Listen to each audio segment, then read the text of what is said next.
I shot him 6 times.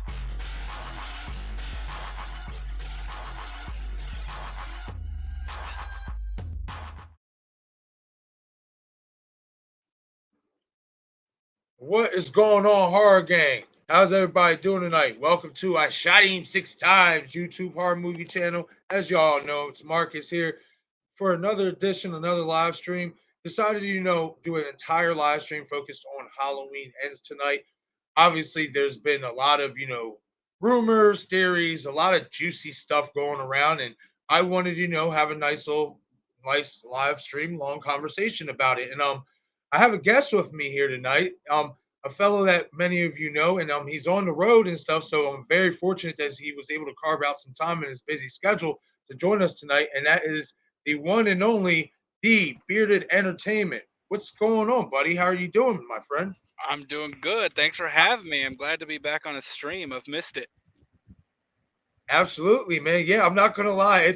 I mean, it has been feeling a little weird not seeing you on some streams and stuff like that. So that's why I was like, you know what? Let me reach out, see if he got some time. You know what I mean? And let's kick it for a little bit. Yeah, man. I'm happy to make it work anytime I can. Absolutely, man. Yeah. I mean, as everybody, I mean, if anybody doesn't know, Bearded's on the road. He's like doing like basically just a cross country tour. You know what I mean? Just hitting every hot spot he can hit. And hey, why not? That's living life. I don't have no issues with that at all. Yeah, man. Just I'm seeing everything I can. Kind of if people don't know, just some things lined up. I've always wanted to do like a van life thing and just travel for a while. So I got a good 6 or 7 months ahead of me of just going places and seeing what I want to see. I know that's right, man. I know you're in the South right now. Where are you heading after that? Probably the next. Here's the thing, and this is what I really like. I don't have anywhere I have to be for a while. I have at the beginning of August. I've got the only thing I have planned so far is Monster Mania, a horror Yep. convention, which we're gonna have. Yeah, we're gonna have Ned, Michael, and Jamie again up in Jersey. So beginning of Yep. August, I'll be up in Jersey. Then back over to Colorado in September. But other than Yes. that, don't really have anything else planned, man. Just gonna.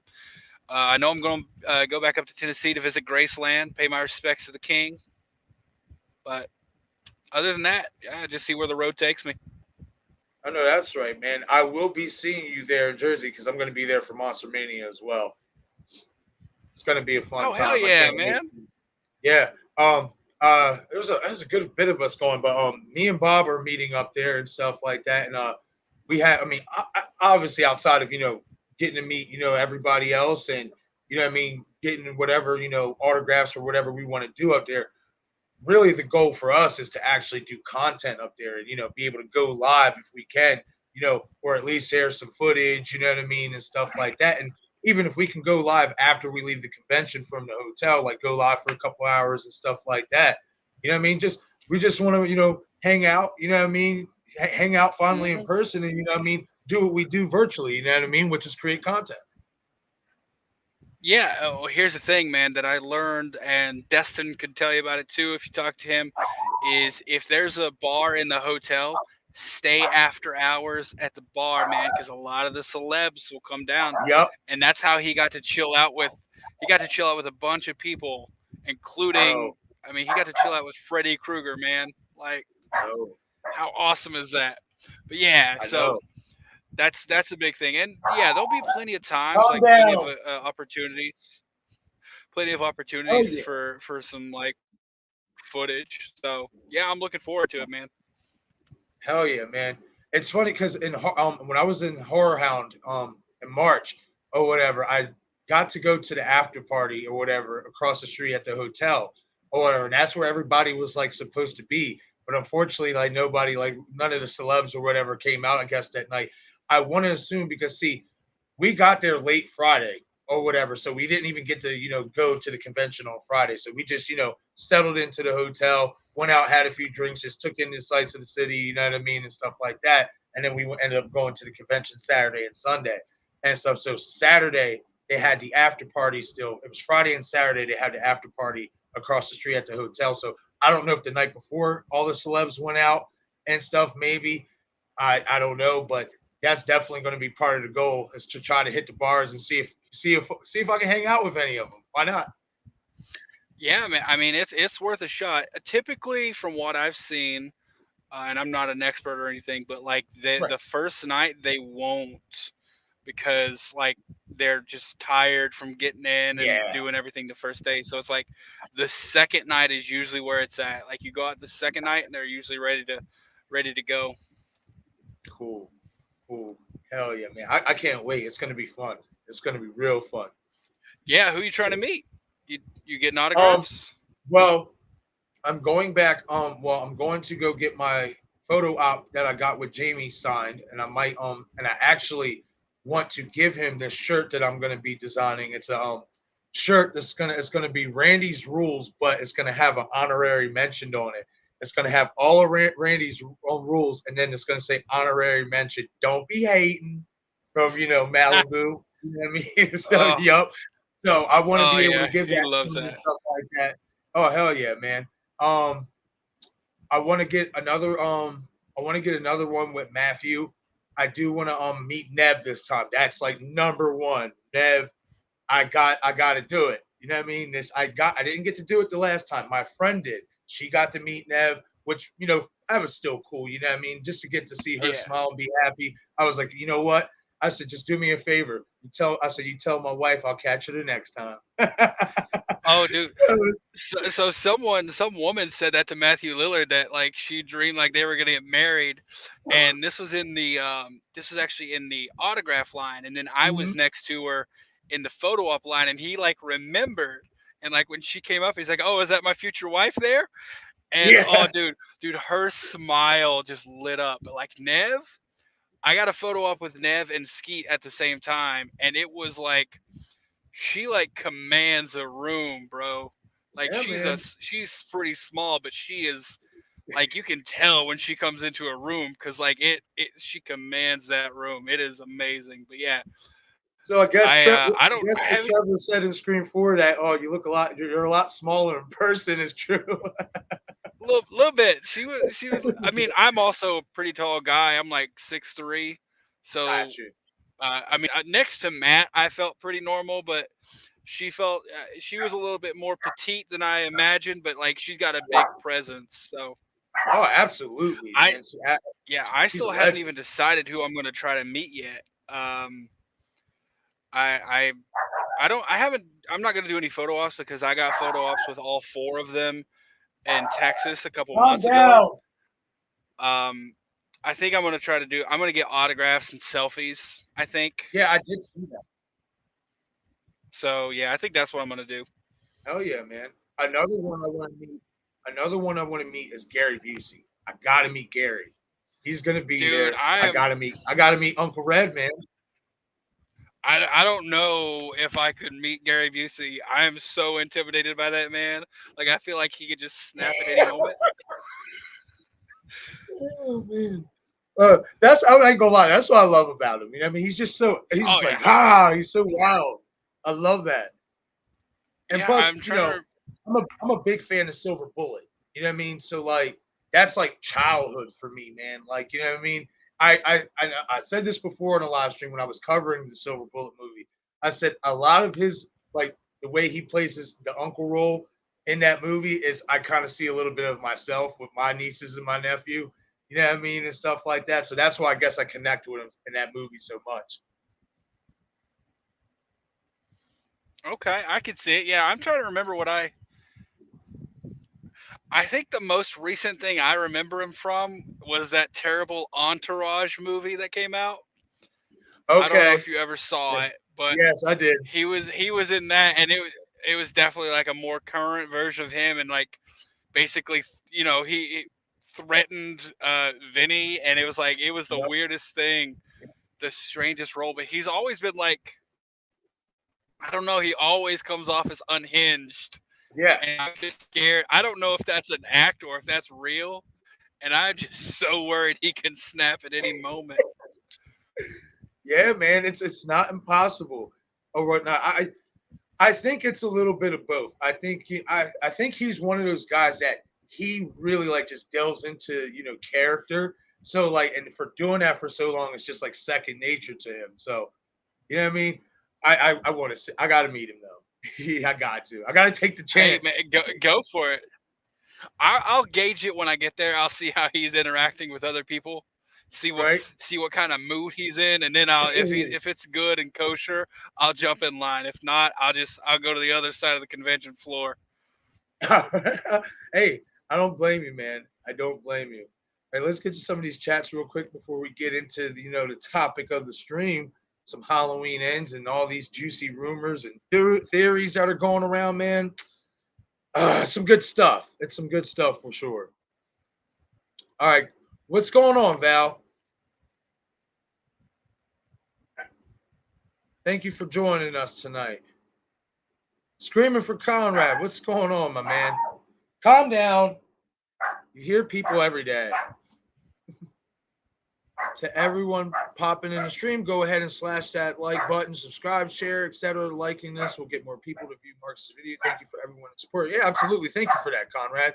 Appreciate you guys. Appreciate you for sure. And guys, as well as if you're not already, go subscribe to the Bearded Entertainment's channel. If you aren't already, I have the link in the description of this stream.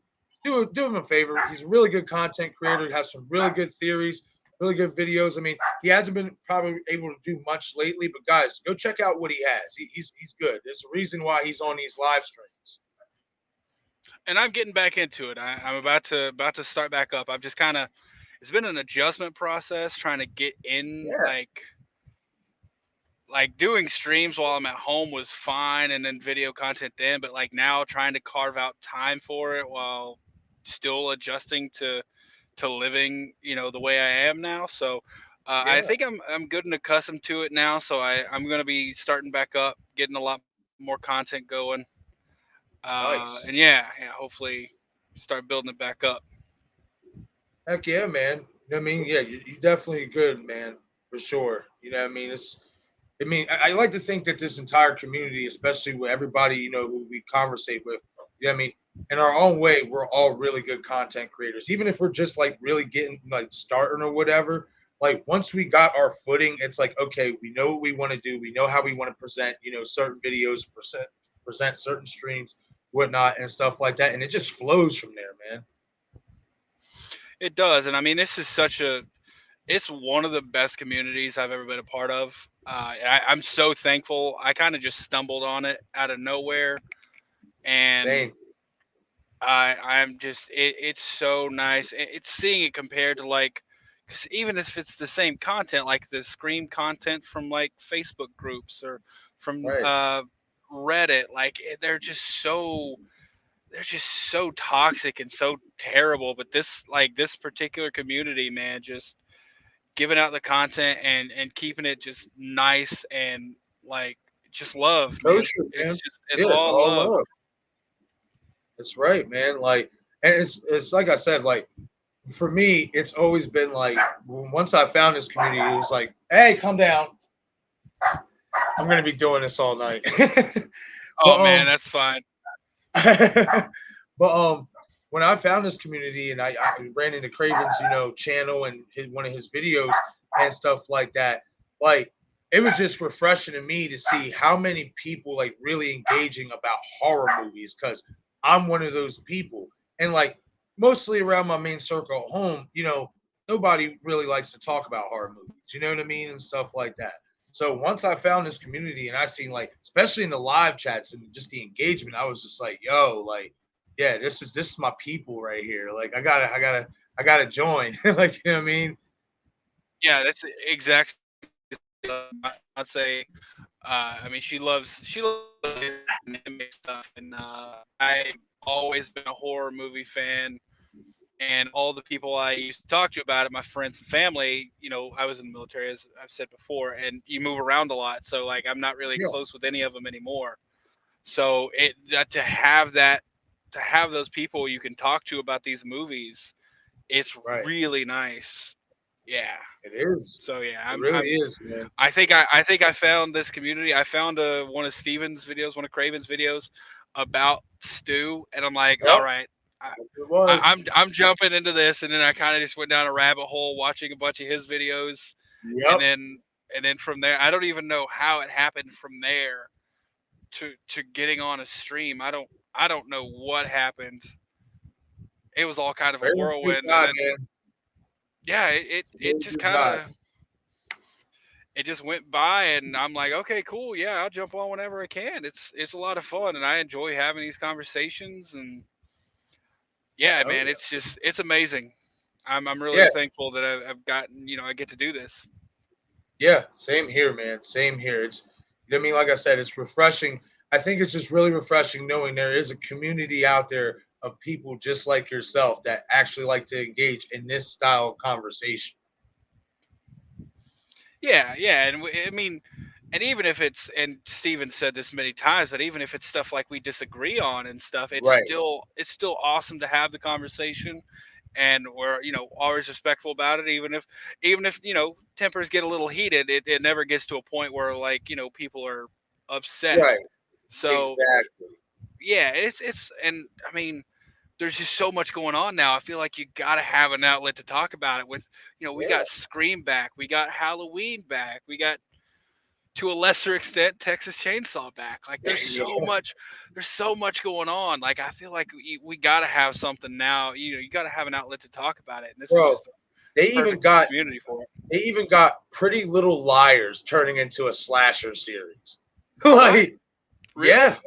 Yes, Oh Pretty Little wow. Liars Original Sin, and it actually looks pretty damn good. It's got Bailey Madison in it from Strangers Pray at Night. Said they have a couple of legit people in there. It's some good young stars in there. I ain't gonna lie. I'm gonna give it a shot. I'm gonna So give it a shot. Strangers Pray at Night is a sleeper. Like no, Yes, like that doesn't get the respect it deserves. That was it such a doesn't. good follow up to Strangers. It was. It really was. I enjoyed that movie a lot. When that movie was coming out, I was like, ooh. And I mean, like, because with movies like that, especially with how the original was, and I really appreciated the original with the stalking and the slow burn and all that. And then in this one, it was just completely different. It was just like, and I was just like, Oh, oh, I was like, oh, y'all coming like this? Okay, I can go. I like that. You know what I mean? I relate it very similar to the Purge because the first Purge movie it was all like confined. It was all Yes. inside that one house and everything happened there. And it was the same way with the first Strangers. Everything took place inside. It was Mhm. all about that. And then the second Purge movie, it expanded. It was outdoors. You got to see more of the world's going on. And it was the same way with to a lesser extent with Strangers Pray at Night, but it was just bigger and it worked really well. Especially that pool scene where the dude's Yes. fighting and as he goes in and out of the water, you hear the music change like it's Yep. underwater. I don't know what it is about that effect, but it really enhanced that scene for me. It did. Hey, calm down. Pups. Gotta love them though, man. I Gotta do. love I love them to death. I do. I love them to death. But yeah, man, like definitely, it's a really good time to be a fan of horror movies, especially the slasher genre. I feel like when the slasher genre is not at its best, horror's not at its best, and that's just my opinion. You know what I mean? Like the slasher genre is just I don't know. For me, that's my genre. I love that. I love this the whole done it factors, deception. You know what I mean? Or in like Halloween's case, you know what I mean. You just have this specimen of unknown entities where he just has superhuman ability to take punishment and still keep killing and moving forward. Like it's just you know what I mean. It's a good time to be a horror fan, man. I love it. it is, and I think so. I agree. I think slasher is my favorite subgenre in the horror genre.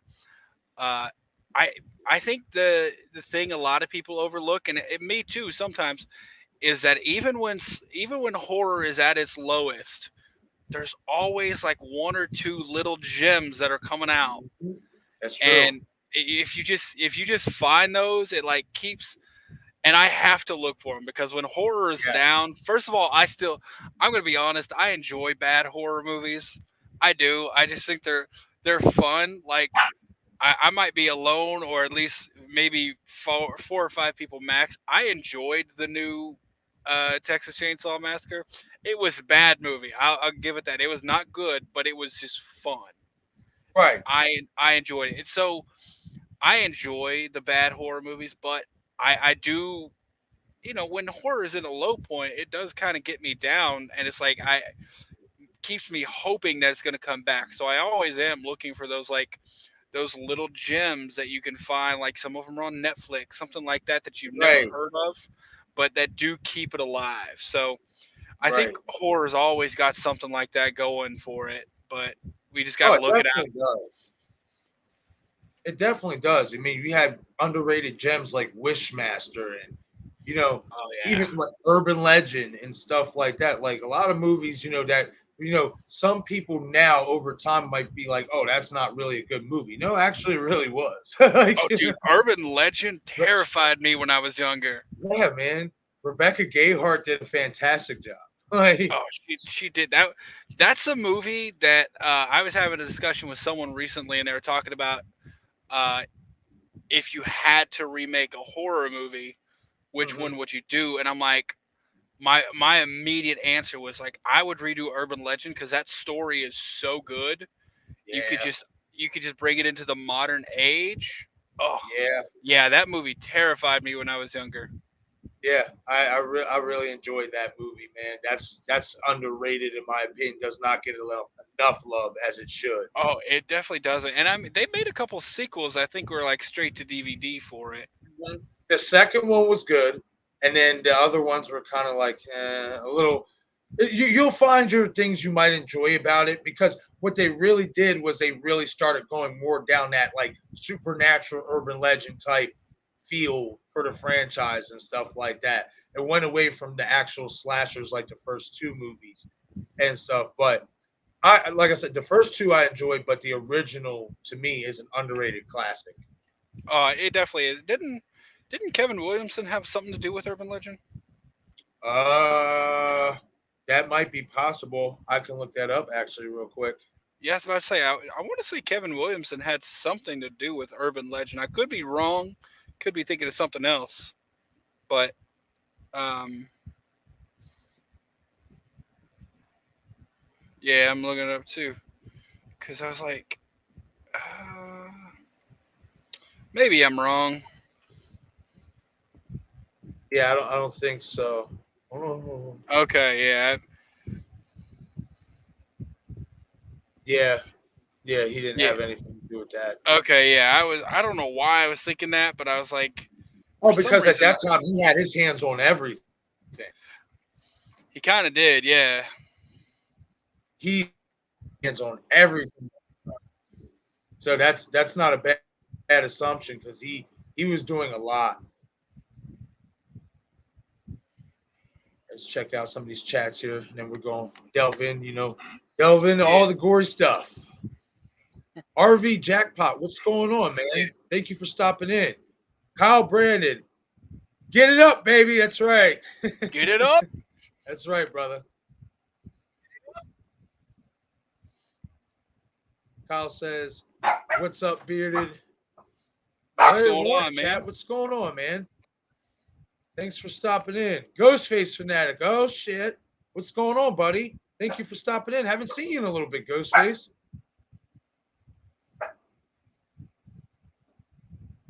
That's right, Ghostface. Slashers are my favorite. I don't like the possession films. I just love the films like when there is a killer. I love those type of horror slashers are my favorite. Yeah, man, for sure. I'm right there with you, man. I mean, don't get me wrong. I have my few possession movies that I like and stuff like that, but slashers number one to me, man. Dude, speaking of possession, sorry, I don't want to get too far You're offline, but good. have you ever seen The Right with Is that with Anthony Hopkins? yeah, where they're in Rome? Um. Okay. So I watched it. I believe when it came, or like when it first hit like DVD or whatever. I think my mom had that movie at one point, and I watched it and I can't remember it. So that's something I'm gonna have to get back to. I think it's on Netflix. Okay. But that is one of my all-time favorite possession movies. Like Anthony Hopkins, like he goes hard in that movie. I think that one and The Exorcism of Emily Rose, those two, I watched that. yeah, That those was two, good. hmm yeah, those two get me. Those are some of my favorite. Obviously, along with The Exorcist, I Oh think yeah. that's kind of implied at this point when you're talking about exorcism movies. The Exorcist You're right. is an implied great. So Absolutely, man. I'll be honest, and I said this before. I watch The Exorcist with the lights on still. I don't turn the lights off. oh, dude, it's a terrifying movie. Yo, I don't mess with it. I don't. Oh, not dude, not at all. I don't. I'm not gonna lie.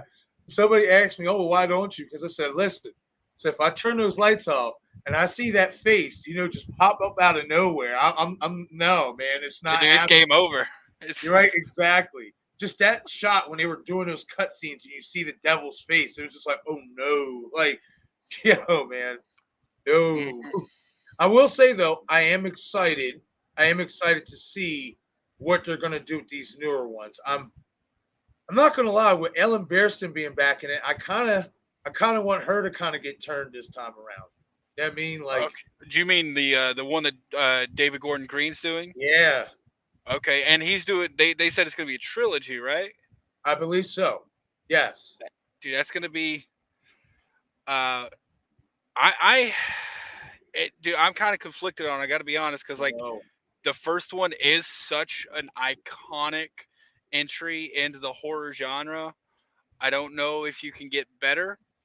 Right. So I'm hoping they try to do something different. As weird as it is, it's the catch 22. I don't think they're going to be able to do The Exorcist better.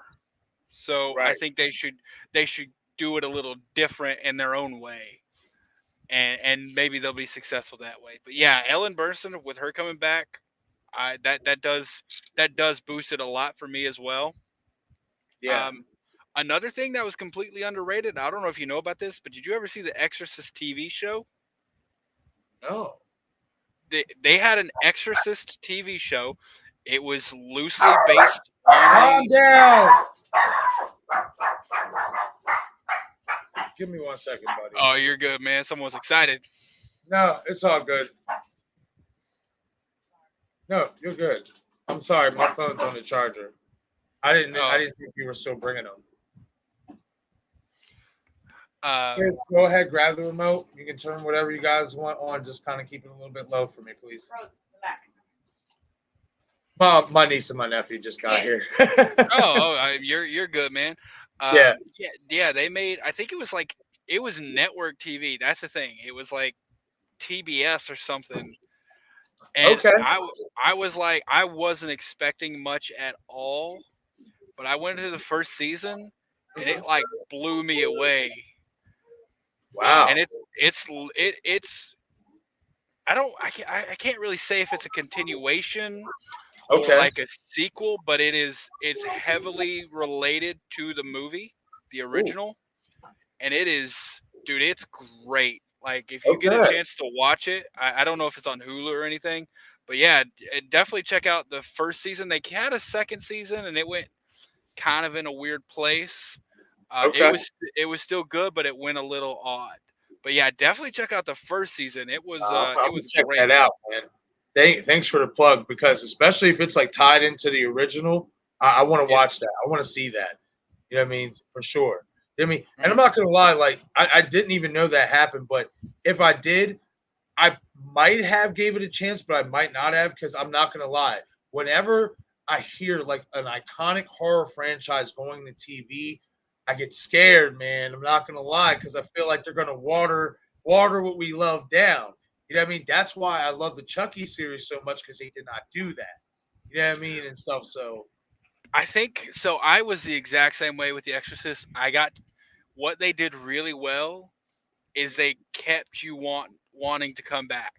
Like okay, they gave you good stuff, but they always ended with like you got to come back, and it was it was great, man. I highly recommend it. All right, definitely. Yeah, that's gonna be on my watch list for sure. Now, how many episodes is the first season? Oh, I want to say it's like 12 maybe. Hmm. I'm not for certain. Let me double check that, and we can It go would ahead and not start be the talking. first time. It would not be the first time I have binge watched an entire 12 episode series in one night. Oh, dude, I've done that too. Okay, let's see here. The Exorcist. Ghost. I'm gonna say. Oh, sorry, Val. Let me pull that back up. Yes, bearded PLL into a slasher series. Yeah, yeah. I'm really excited about that. Calm down. There are 10 episodes in each season. Okay, nice. Yeah, Yeah. I think that's gonna probably be my late night chore tonight. At least if not watch the entire season, at least watch 5 episodes. Yeah, I mean it's got a 7.9 out of 10 rating on IMDb, Nice. which for IMDb is a pretty good rating. They're usually pretty low. That's what's up. Yeah, I'm checking that out, man. I'm definitely checking that out tonight after the stream. Yeah, it's going down. I'm watching that Oh bad yeah, boy. dude, I'd recommend. It's one of those once you start getting into the later episodes, it's some of the lights on type of show. Yeah, Like definitely. yeah, Yeah, I'm excited. Now I'm excited. I can't wait to watch this. Oh man. And trust me, I'm not turning the lights off. I'm not. It's not happening. I oh would no, never dude, do it. yeah, I'm I'm not never doing there. it. There's some and like there's just random things in horror movies that get me, like the Yeah. small details. Like I don't want to get too far off track again. Did you ever see Ouija or Ouija? Yes. That was Did you good. see Did you see the prequel Ouija Origin of Evil? I did. I Okay, caught both of them. I think that's one of the rare occasions where the sequel or the prequel is better than the original because Origin of Evil was way better in my opinion. But like that part where the priest comes out of the basement and his eyes are solid Hmm. white, Yep. dude, that still terrifies me to this day. Like Yeah, I man. still have nightmares about like turning and seeing someone like looking like that. Oh, dude, yeah, it gets me. Yo, you know another movie, real quick before I hit these chats, and then we're gonna we've been going strong Yeah, really for yeah. 32 minutes, but hey, that's the beauty of this community, man. We just flow with. Sometimes, I mean, yeah, we're gonna talk about the subject at hand, but there's other subjects we can talk about along the way while getting there too. Oh, You know what I mean? 100%. But yeah, man, like man, I'm gonna check that out, man, for sure. I'm excited for that. I'm excited to watch that. Oh, it looks like Craven something scary's in the chat. Right. Real quick. Sorry, Ghostface. See, I'm all discombobulated real quick. I'm all excited for this series I'm going to watch later.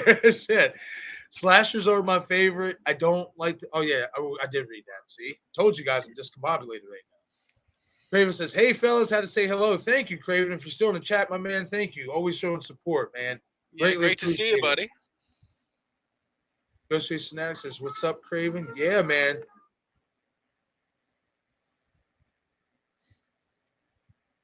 Ghostface Fanatic says, I think underrated film is Texas Chainsaw Massacre. I think Leatherface is a killer.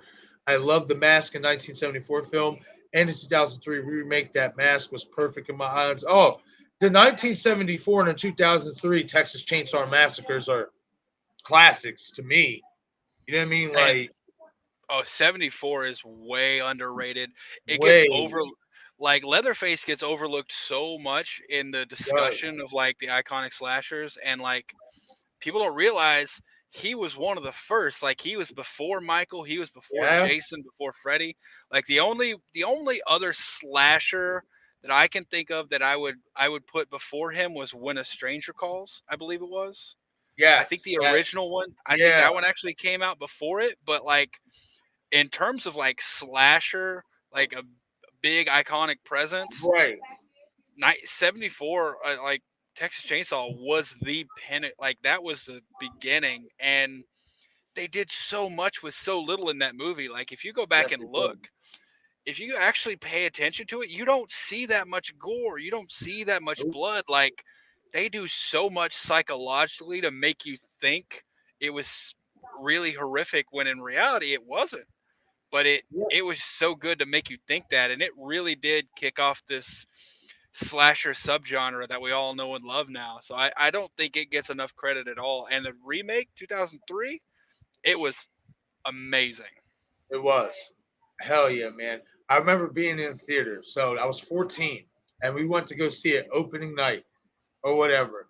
And I remember that scene where Aaron's boyfriend, I forget the actor's name, but he's picking up or whatever he dropped on the floor or whatever, and he's like looking up at the teleprompter, and you just see Leatherface just swiftly come behind him with the sledgehammer, and you just hear the authority. And I'm not gonna lie, that made me jump. I was in the theater, that made me jump, man. I remember that like it was yesterday. Like no joke, that sledgehammer shot scared the shit out of me. Like Oh, 100%. Like they did such a good, and Arlie Ermy, like I think that's one thing that 74 did and most of the sequels did that the new one didn't. And it's that Leatherface, while he was this slasher, he was always it always came across like he wasn't a willing participant. Like his right. family was abusive toward him. Like he was Mhm. psychologically scarred by everything that's Right. happened to him. So he kind of had a little bit of humanity to him that you don't see with most of the other slashers. And that's something that this new one, the 2022, didn't do. Since there was no family there, it's just him on the loose, out Yeah. for blood, and it was different, but I enjoyed it. I'll say this. My first watch, I really liked it. Then I watched it again just for a storyline purpose. And then I caught the whole, it really felt like Halloween. But I really liked Leatherface. I thought he was brutal, but he was good. I thought the actor did a really good job.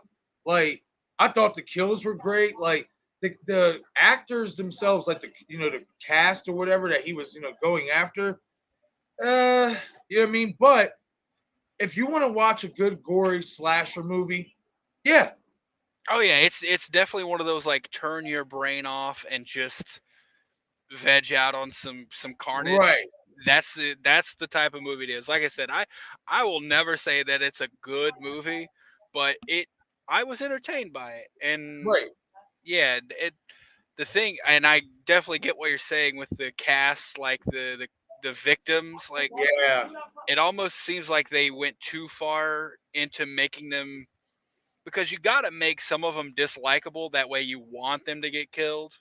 right, But I feel like they went too far in that direction because they were all unlikable. yeah. They really Yeah, were. I didn't like any one of those characters. yeah. So I honestly, what is the guy's name? Richter, was that the one?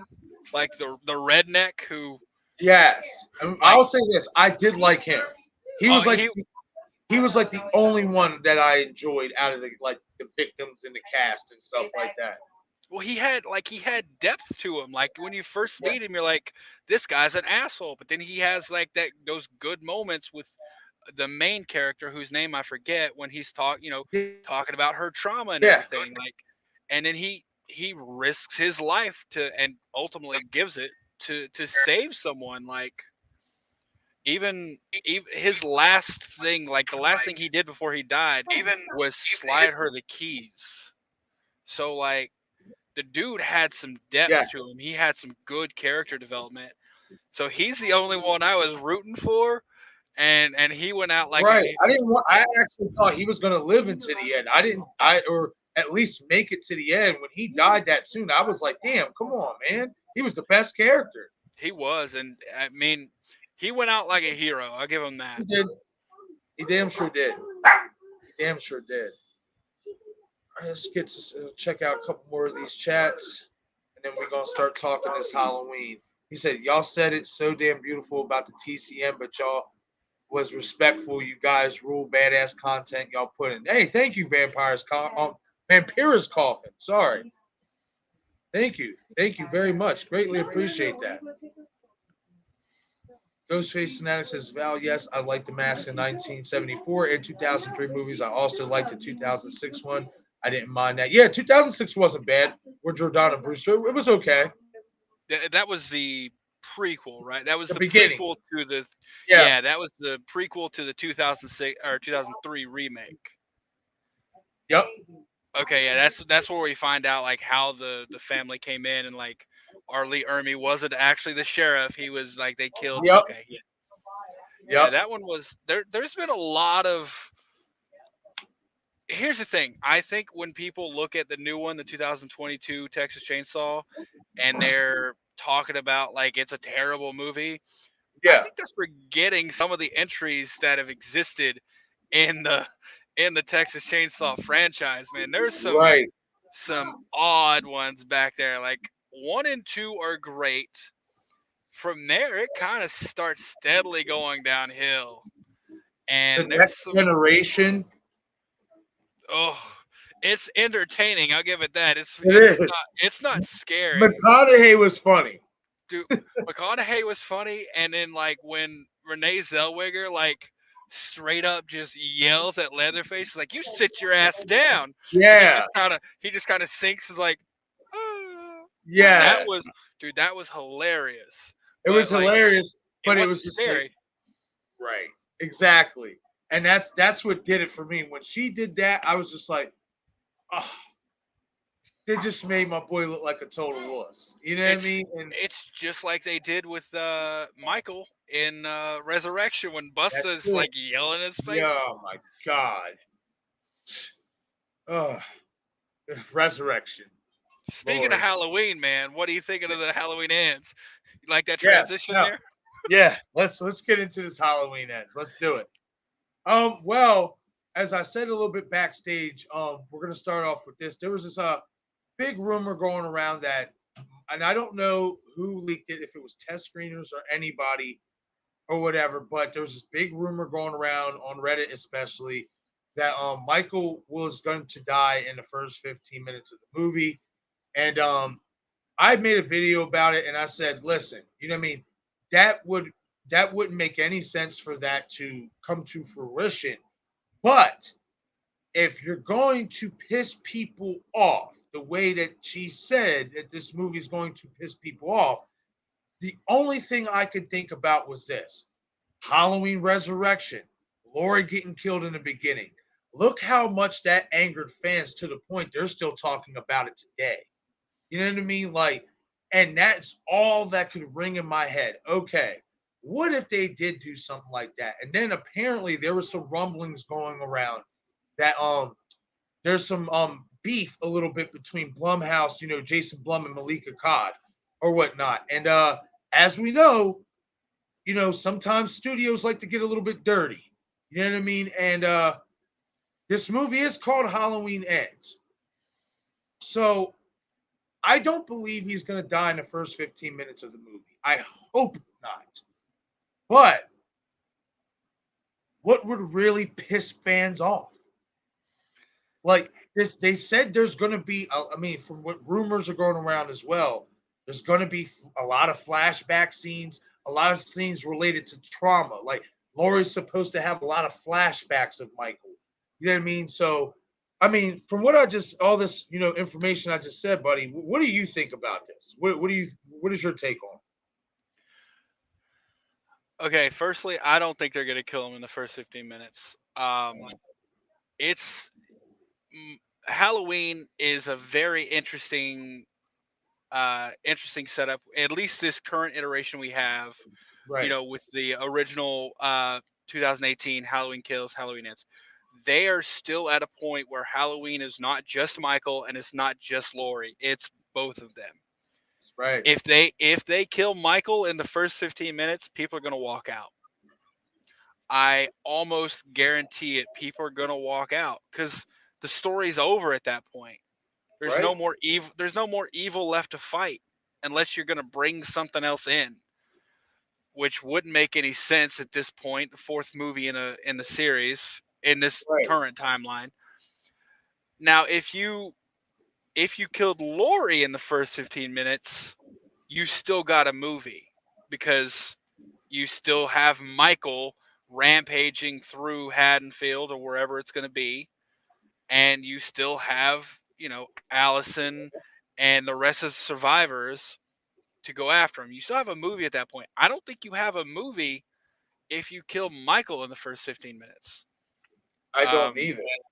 yeah, that's and yeah, okay. If you want to piss people off just for the sake of pissing them off, that's fine. If you want to like tell a good story and then it just happens to piss people off, that's a whole other thing. Like Yeah, I'm okay with being pissed off at something if it's still a good story.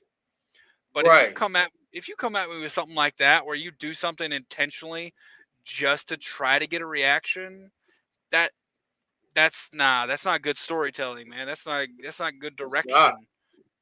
So I Another don't thing think I'm it's gonna looking at it happen. as too is now I'll ask you this. Do you think that being that this isn't obviously Akkad's property right now, it will kick back to him after, this movie's done or whatever. We know how much Jamie Lee Curtis and H2O wanted to kill Michael off. You know what I mean? Like, what if she wrote that in her in the agreement of like when she came back for this 3-part series? What if she wrote that in like I want him to die in the first 15 minutes? How would you feel about that? Like, I mean, I would that's I I don't know, man. Like I wouldn't be whatever her reasoning is. If she's got a good reason for it, that's fine. But to take right. it back to Malik Akkad or Malik, is Malik the son, the new one? Yes, Mustafa's son. Okay, gotcha. Um, Yep. when they were doing, I don't know if it was Malik or Mustafa at the time of H2O, Mm-hmm. but they had in like Hey, do me a favor. part Turn that down a little bit. part of the agreement, part of the deal was Michael Myers couldn't be killed. There has to be a way to bring him back. I'm honestly still thinking that part of the agreement when he gave the rights to Blumhouse, I'm betting it was part of the agreement that there has to be a way to bring Michael back. You can't actually kill him. Right. Now, one thing that I thought of how this whole Michael dying in the first 15 minutes could work if they're talking about all these flashbacks and stuff. And I tried my best to make this make as much sense as possible. As if because the whole rumor was that he's going to get killed like he did at the end of Halloween 4 by a firing squad or whatever. My whole idea was okay, if you're going to kill him in the first 15 minutes or whatever, maybe you make it look like he's dead.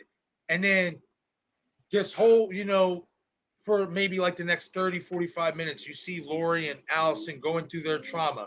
And then along the way, leading up to Halloween that year, 4 years later, obviously, because it's going to go into a time jump or whatever. Leading into that, they start having these flashbacks of Michael or whatever because he's actually not dead, but they think he is. And they're trying to battle with that reality that he's dead and they're just seeing things. But then obviously he comes back. That is the only way that I could see that even relatively working. You have to work him back into the movie, though. You can't just have the movie stop in the first 15 minutes of the movie, kill him, and then it's like the rest is everybody else, and we don't get Michael no more in the movie. Like, Yeah, you can't. I mean, he's the antagonist. You can't take the right, antagonist out of the movie 15 minutes in because then you don't have a movie. You have to that's right, either bring him back as the antagonist or introduce another antagonist. And I don't think they're going to. And what you just said, that's a good I mean that's a good way they could do it. I just hope they don't set it up like it's supposed to be a surprise because I don't know right, about you, but if I go into the movie and it he dies in the first 15 minutes and then the movie keeps going and then they start thinking they see him, I'm going to know that it's really him, like he didn't die. Like exactly, it's not going to be a surprise. So they can do that. Yeah, that would work. That'd be a cool way to go about it, but I don't think they're going to get anything over on the audience if they Right. try to make us think that it's something else, because we're gonna know. Exactly. No, I agree with you with that. I mean, I don't believe that that's going to happen either. That was the only that was like the only thing that I could think about, like in terms of really pissing the audience off, and that took me back to Halloween Resurrection when it happened to Lori in the opening scene, and I was just like, oh well, if you want to piss a lot of people off, that would do it. You know what I mean? So, let's just hope that it's not the case. And obviously, we get Michael not just in the movie, we just get an overall really good ending to this chapter between him and Laurie Strode. You know what I mean? And stuff. Now, there's other rumors going. Well, not other rumors. Let's talk about this theory. Craven did a video about it. I don't know if you happen to catch it. Um, about Hawkins possibly being Michael Myers' brother. And this was a theory that was made by another YouTuber or whatever. I forget the name or whatever and stuff, but Craven showcased it or whatever and went through all the points that he had went through to make this theory possible about how Michael never attacks Hawkins, even though Hawkins shoots at him, he just walks away from him, walks right past him. How Hawkins always seems to be conflicted between shooting Michael, you know what I mean, and stuff like that. And then like when he's going like in that scene in 2018 when he's going after Michael and Vicky's house and he sees Michael walking past him, he's like, Michael, like he's talking to him as if like as if Michael's going to respond to him in some type of way. You know what I mean? As if he was somebody connected or close to him or whatnot. And I said, okay, those aren't bad, points at all. Because I mean, you do have to kind of wonder when Hawkins does shoot at Michael, why does Michael never attack him? But I came up with, okay, I don't believe he is Michael's brother. I think that would just be, for all that, you should have kept Lori his sister. That's just my opinion. You know what I mean? Yeah, I agree. But what I do think, and I had to go back to 1978 Halloween to get this idea even more so because I've always had this general feeling of Hawkins as subliminally the new Loomis.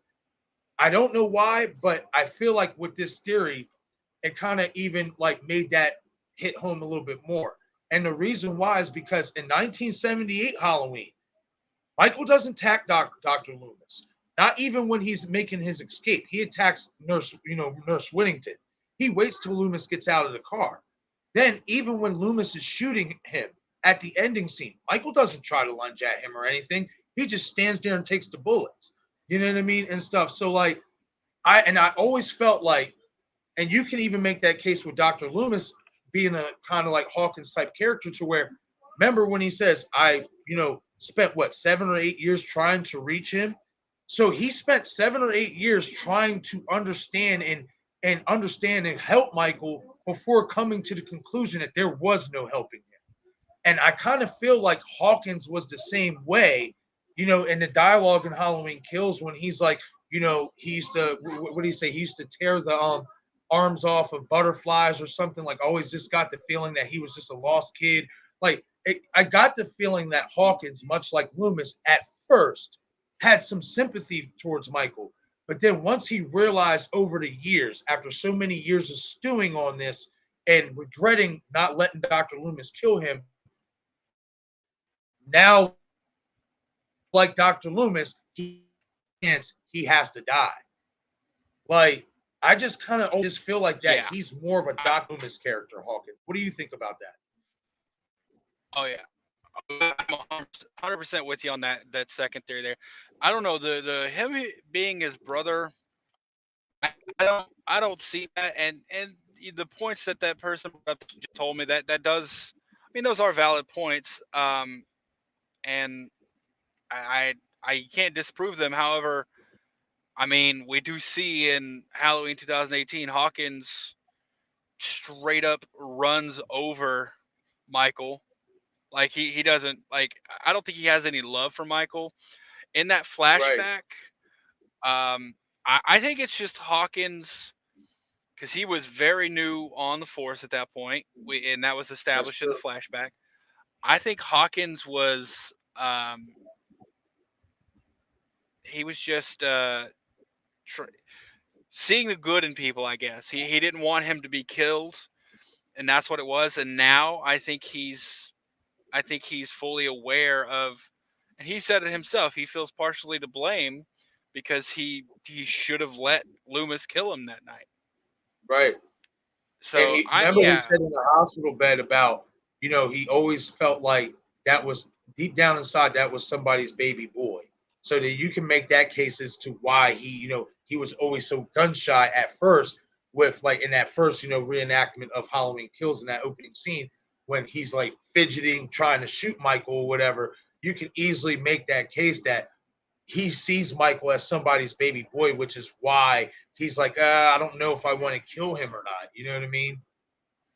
yeah, and I think he's still at the beginning of Yes. 2018. I think he's still that way. I don't think I don't know. I don't think him calling Michael by his name and trying to like get his attention Yeah. necessarily means like that they have some connection. Right. Um, Other than the fact that Hawkins was there when he was arrested. I don't think he remembers Hawkins. I don't think he cares about Hawkins. No. Um, and I mean, he kind of walks by several people. Like he walks by the kids all the time. Yeah. He walked the doctor and the nurse when he goes on in 2018 when he goes on that like unbroken shot. He walked Yep. past them without killing them.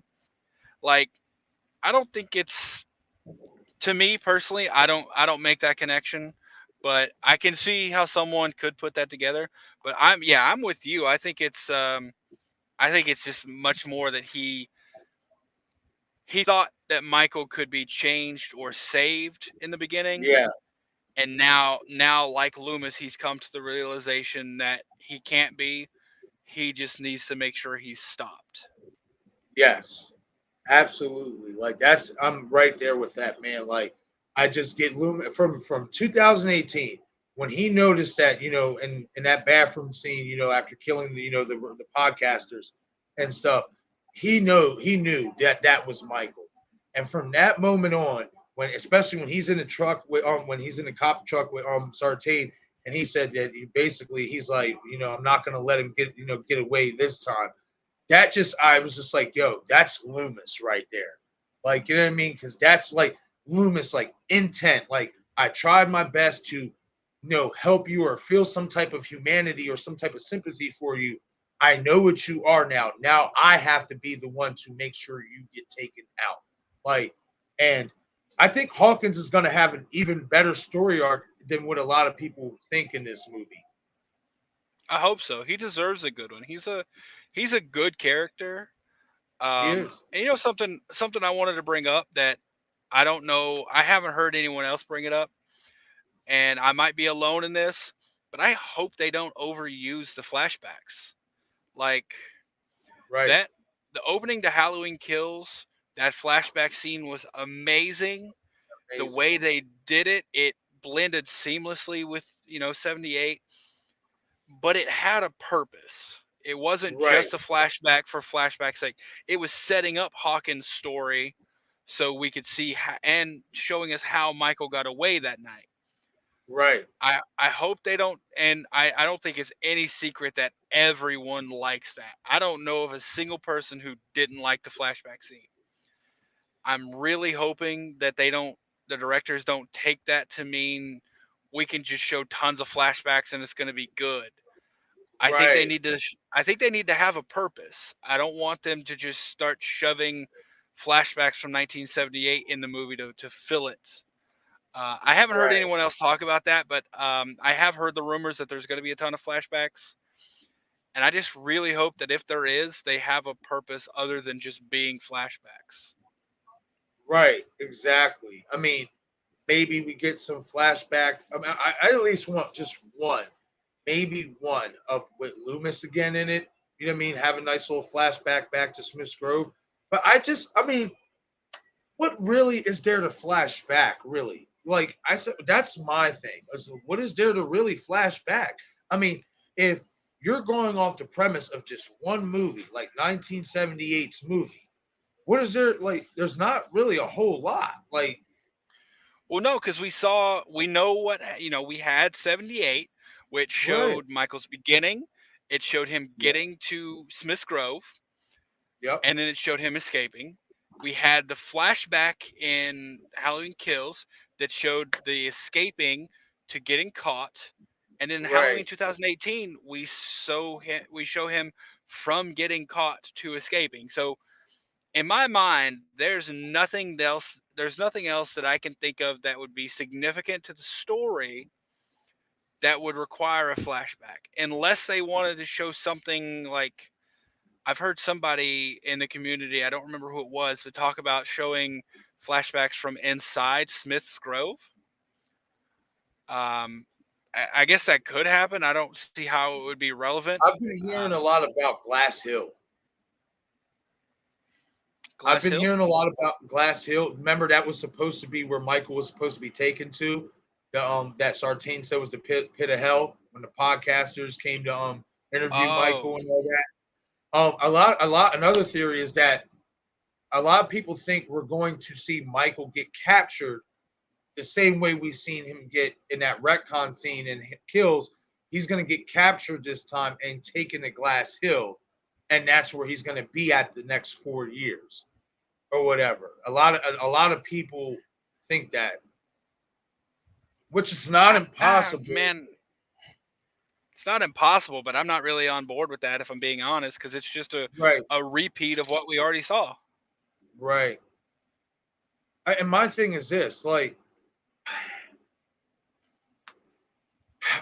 if he doesn't get captured, they have to explain how he escapes past all the police and paramedics. I want to know how the hell he even got up the stairs, past everybody anyway.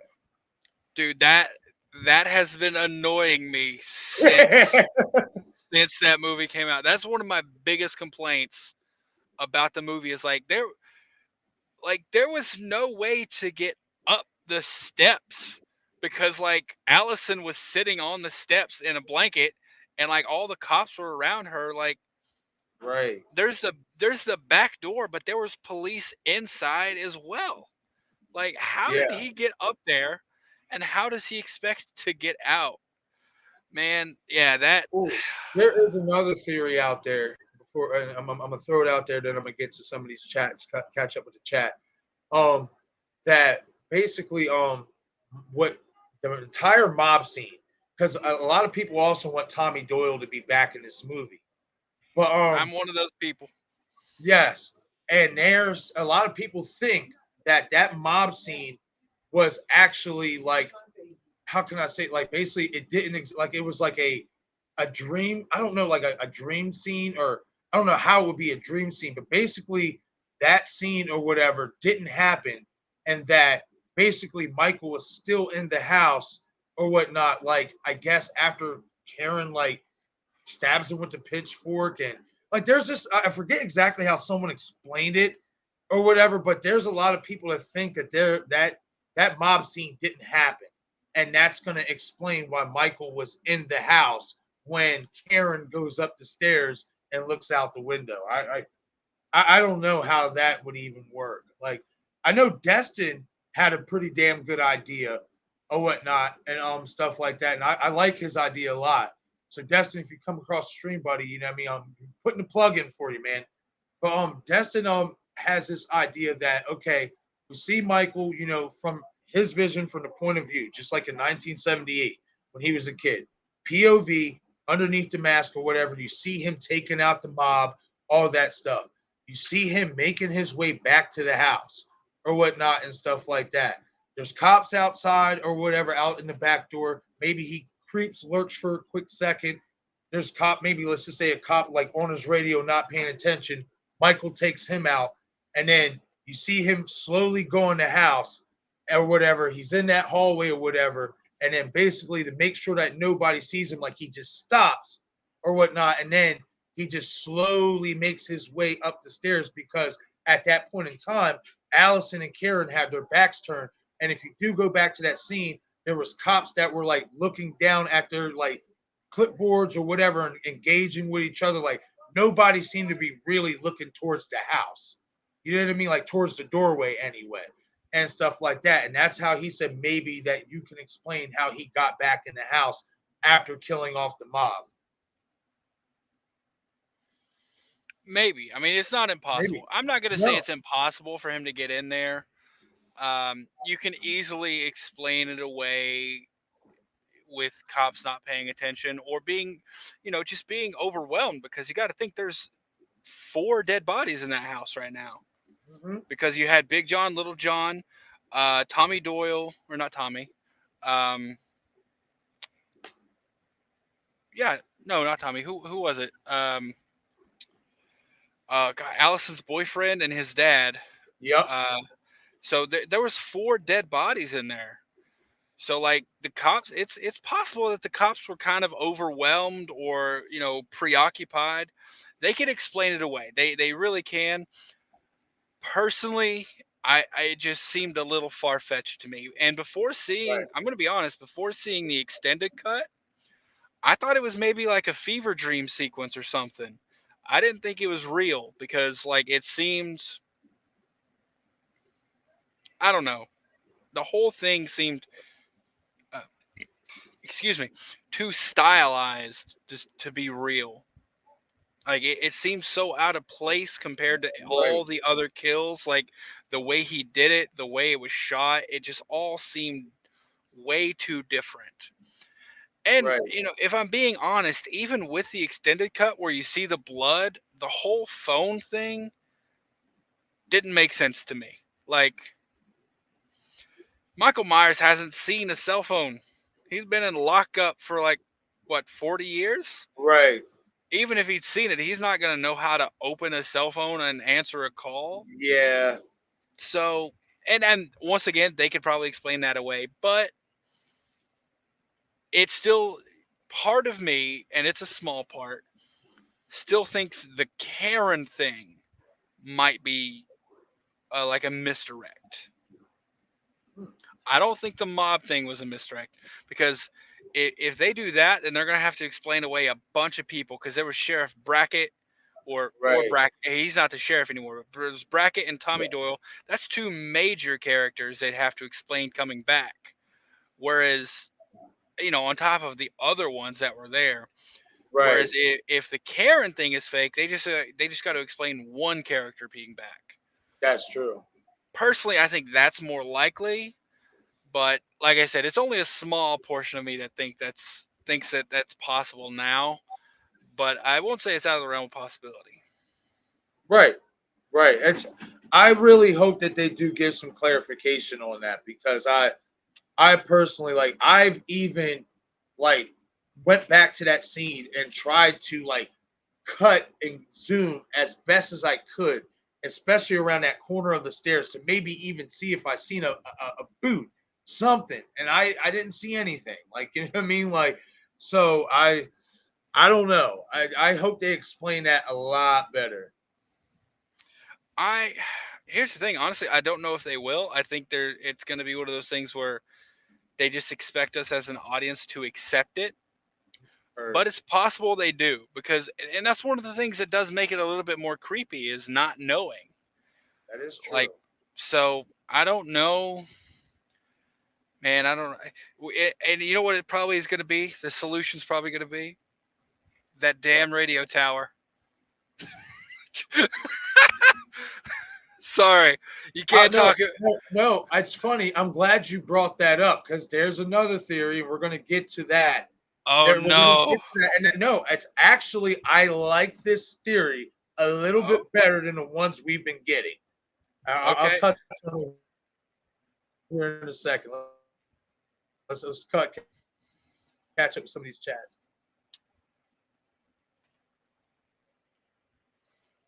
Val, why is it being so slow? There we go. I grew up with the original. That is the mask I want to see throughout the franchise. Nice. Yeah, yeah, absolutely. I did hear that they're bringing back the burnt mask or whatever. So I'm hearing that he's going to have the same mask. I also was hearing that there might be talks that he might eventually get a clean mask at some point too. I don't know. I'm hearing two separate things on that. A clean mask is in like a replica of 78. Yes. Okay. Okay. Yes. That's I guess the rumor on that is that obviously they're going to have the burnt mask, but I guess at some point, after the 4 year time jump, I guess when he's making his grand return, you know what I mean? I guess maybe he breaks into another store or whatever. I don't know. I don't know.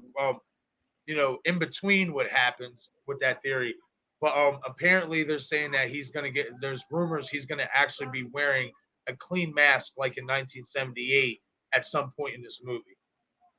Okay. Well, that just to piggyback off that just for a Yeah, second, that's another reason I don't think he's going to die in 15 minutes. If he dies in 15 minutes, you're saying we're going to see him in the normal, the right, continuation mask, the burnt one. We're going to jump 4 years. We're going to see him in a clean mask, and then he's going to die. That's way too much to cram into right, 15 minutes. right. That is way too much. Yeah, yeah, man. I was just saying, like I said, I agree with you. I don't think that's the direction they're gonna go. I think if they're smart, that's the direction they shouldn't go. You know what I mean? Like I said, that's just a thing that I said, hey, if you want to piss people off, there you go. Hey, Oh, what does Bill Engvall say? There's your sign. there's your sign. Like, there it is for you. Let's see. Oh, Steven in the chat. If you're still here, Steven, what's going on, man? Thank you for stopping in, buddy. Saying hi to Val. Steven says he'll just come back as another shape. I did say something about this, like at some point, like I said this, you know what I mean, in my one video about, Michael Myers possibly dying at the end of Halloween Ends. That if he is going to die, that would be make the most sense or whatever. Is that I could see them going into the direction that the evil that is inside of him might go to somebody else. Whether we like that or not, I have a feeling that if that's the case, like they would try to be mimicking what they wanted to do at the end of Halloween 4 with Jamie Lloyd. And a lot of people feel like that Allison would be the one who would contract the evil. And I'm just like, her story arc doesn't fit that for me. You know what I mean? It So doesn't for me either. Like her story arc to me is really heavily pointing to new final girl. yes, Like she's got the yes, same attitude that Lori had at the beginning of Halloween 2018. She wants to go get him. yes, yes. Because now all the traumas now on her. She lost her mom. She lost her dad, her boyfriend. If you think about it, kind of like Lori with losing Linda, Annie, and who was it? Paul. Yeah, Paul. Yeah, I think so. Yeah. Yeah, like So, she's lost everyone, and like her grandmother was attacked. She was yep, attacked. Like yep, it's like oh yeah, she's definitely being set up in my opinion to be a new final girl. right. If I mean that once again, that's something that would piss me. I don't know about most people, but it would piss me off if they just all of a sudden set her up to be the new Michael. But I don't know, when people say the evil gets transferred to someone else, to me, the only thing I can think of is Jason Goes to Hell, where he turns into that little like termite thing, and it would go into Yeah, someone, and then they would become the new Jay. That's what I think of when I hear someone say right, his evil transfer to someone else. I was like, dear God, don't do that. That would be awful. right. I mean, I will say this or whatever. Now, do you think that if he is going to die, right? Because I mean, my thing is this: if he lives, I mean, we know the vessel of Michael Myers, the vessel, the man, the human specimen is aging. He's gray. When he gets shot and he gets stabbed, you do hear him grunt. You do hear, even though he absorbs it, you do hear him. You hear the pain. He feels that shit. Like so, do you think it's a possibility because of that? Because that vessel is aging, that's the reason why a lot of people think that evil that's inside of him could pass off to somebody else. Or do you think that if they find a way to kill the vessel, just he dies entirely? I think it would be he dies entirely. I Okay. think when John Carpenter originally wrote it, I believe his intent was that Michael wasn't supernatural. I think it was just, at least that's what I see. I don't know. There may be there. I know a lot of people believe otherwise, and definitely in the later sequels, it got into a supernatural route. Yeah. I don't think um, John Carpenter ever meant for it to be him to be supernatural, and that's why he wasn't even credited as Michael Myers. He was credited as the Shape. It's supposed to be like a personification of fear, like you would project, and that's why it's a blank face. You would project your fears Right. onto that, but it's also the idea that like monsters are just, most monsters are just people. Right. So I believe that he will. I believe the vessel is Michael Myers, and I believe that he can be killed. Um, Obviously, you got to have at least somewhat, a little common sense to kill him, as we saw in Right. Halloween Kills, because those people, well, they had no sense at all, and that's why they all died. Uh, but I think he can die, and I don't think he will though. That's the thing. I do not. I'm gonna stick with I think with Malekith still owning the rights. He may have let Blumhouse make the Blumhouse. movies, but yeah, he still owns the rights. So like he's making money off of this, and Right. I'm betting somewhere in that agreement it was put in there that they can't kill Michael. I wouldn't be surprised because he's always said he will honor his father's, word, and he will never kill Michael Myers. And I think what it will be is Michael Myers will die at the end of this movie, and then maybe in the end credits we hear the breathing and stuff like that to let us know that he is still alive. I think they're going to go more with the perception that he's dead. I don't think they're actually going to kill him. You know what I mean? Um, so that's my thing on that. I do think that he's going to die, but he's not really going to die. You know what I mean? Like Yeah, and it's it's been most movies have been that way. Most of the sequels, I think he's quote unquote died at the end, and then all of a yes, sudden in the next one he's come back. Like the end of what is it? End of four? It's the firing squad or whenever it is. yes, yes, And then that guy finds him down the tunnel and takes care of him. Like right, it's going to be something like that. Or we thought he died in 2018. He was locked in the burning house. He didn't right. die. It's definitely going to be something like that. I agree with you. I think that's probably what it's going to be. Yeah, I mean, it's just too much. Like Michael Myers alone is just too much of a moneymaker.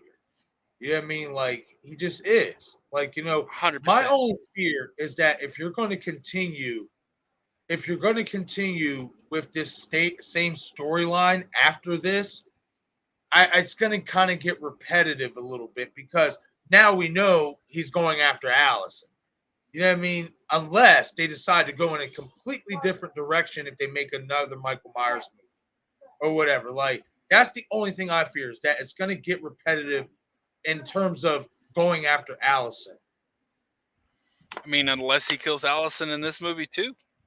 right? Oh man, I mean, whoa, wouldn't that you want to talk about pissing people off? What if Michael went in on whoa, a rampage and killed everyone? Like wow. he walked out of Haddonfield and nothing left but body bags. Hey, I mean that's a way you can say Halloween ends, Hall- Halloween has ended at right? Like it's not impossible, man. This movie. It's got me a little shook, but I have some optimism for it I do find it interesting, and we mentioned a little bit in the back or whatever in backstage about John Carpenter's recent comments about this movie being what basically the tone of it will be way different than Kills and Halloween 18.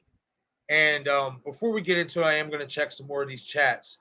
But yeah, I don't know how I feel about that just yet. It hasn't really deciphered yet. I got to reread that article that he from that interview that he did about that, but I don't know. I mean, I would be okay if it was different than Kills. Yeah.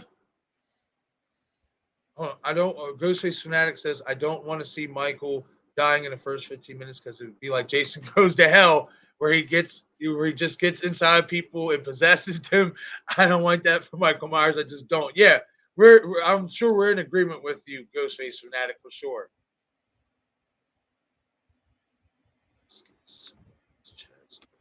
Oh man, I am way behind. Holy shit. Sorry, everyone. You know how this goes. When we get going, it just goes. You know what I mean? Yeah, Sorry. it's just a good flowing conversation. Right, exactly.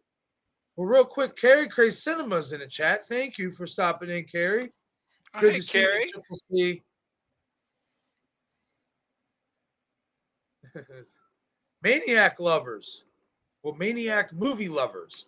I think Michael is real enough to kill, but in Carpenter's mind, when he first had the idea, him and Deborah's, this was an anthology, so they were going to make Michael be out there not knowing when to pop up, and leave it at that. Not knowing if Michael was still alive or not, that was in Carpenter's mind in 78's version. Yes, yeah, that is true. He has been stated on record to say that the reason why he didn't want to make another Halloween Michael Myers movie anyway after 1978 is because he always wanted to keep the mystery out there. What happened to Michael Myers? Like, you know what I mean? Like, so yeah, absolutely, Maniac movie lovers. That is for certain. And I agree with you. I think he is real enough to kill. It's just I just don't know if it's ever going to happen. I mean, I don't. I think it will at some point.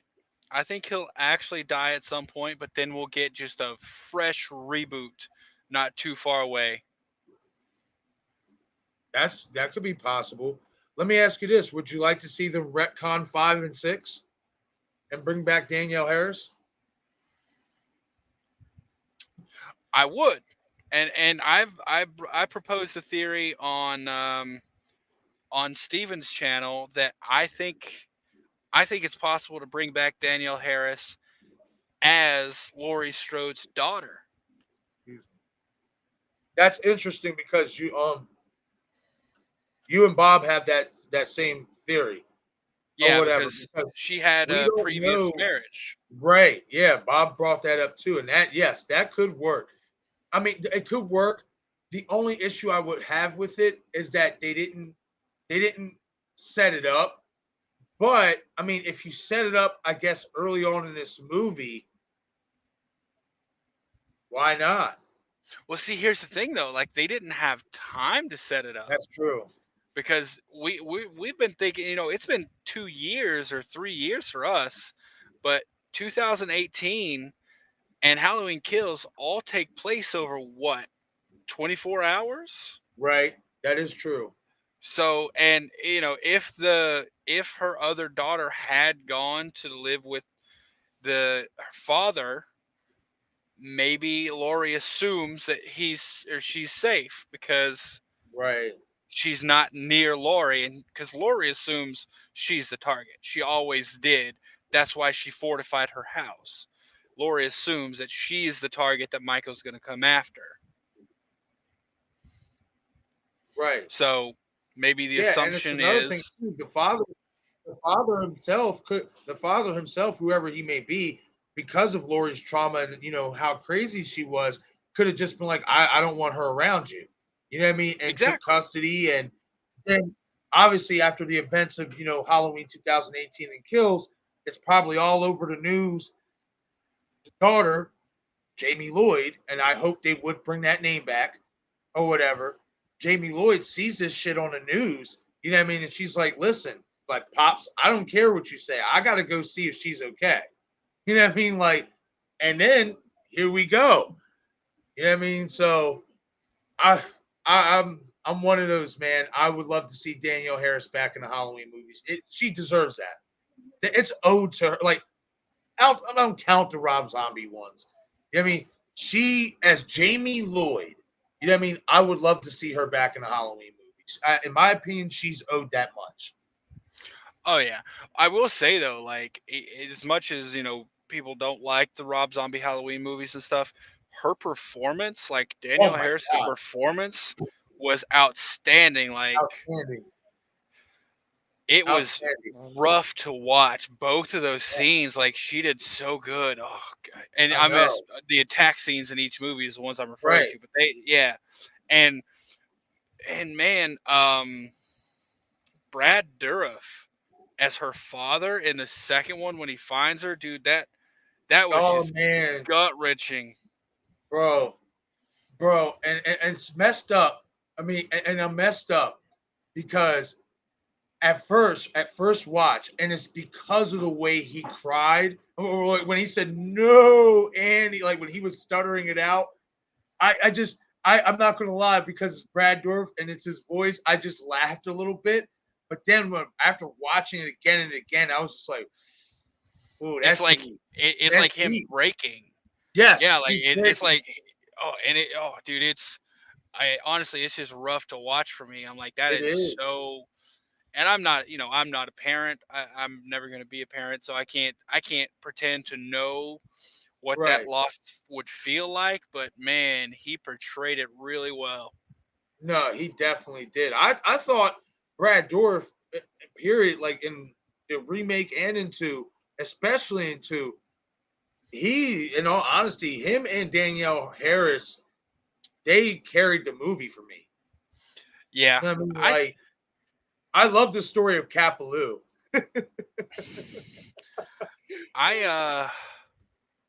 I I one thing, and this is something that most people say, the damn white horse. Oh Like my god. if he could have got rid of that like little portion, because honestly, everything else I enjoyed. Like I enjoy the thought of Michael trying to be normal, for lack of a better word, like not looking Yep. for trouble, but like when it comes for him, he's gonna deal Right. with it. Yeah.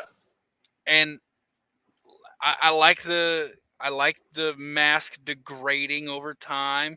It got a little extreme toward the end when like more than Right. half his face was Yeah. exposed, but like yeah, most of it I liked. Um, it's just that damn white horse. Yeah, I think also what it was for me too, like, I just think like it just I even said it from the remake. It's just Tyler was he was just too damn big. I feel, for me personally, it's Michael Myers is scarier as a normal sized man with the strengths and capabilities of a brute. You know what I mean? Because, and I'm sorry, if you see a 7 foot, 300 fucking pound monster with a mask on and a knife coming at you, you're gonna be scared. You know what I mean?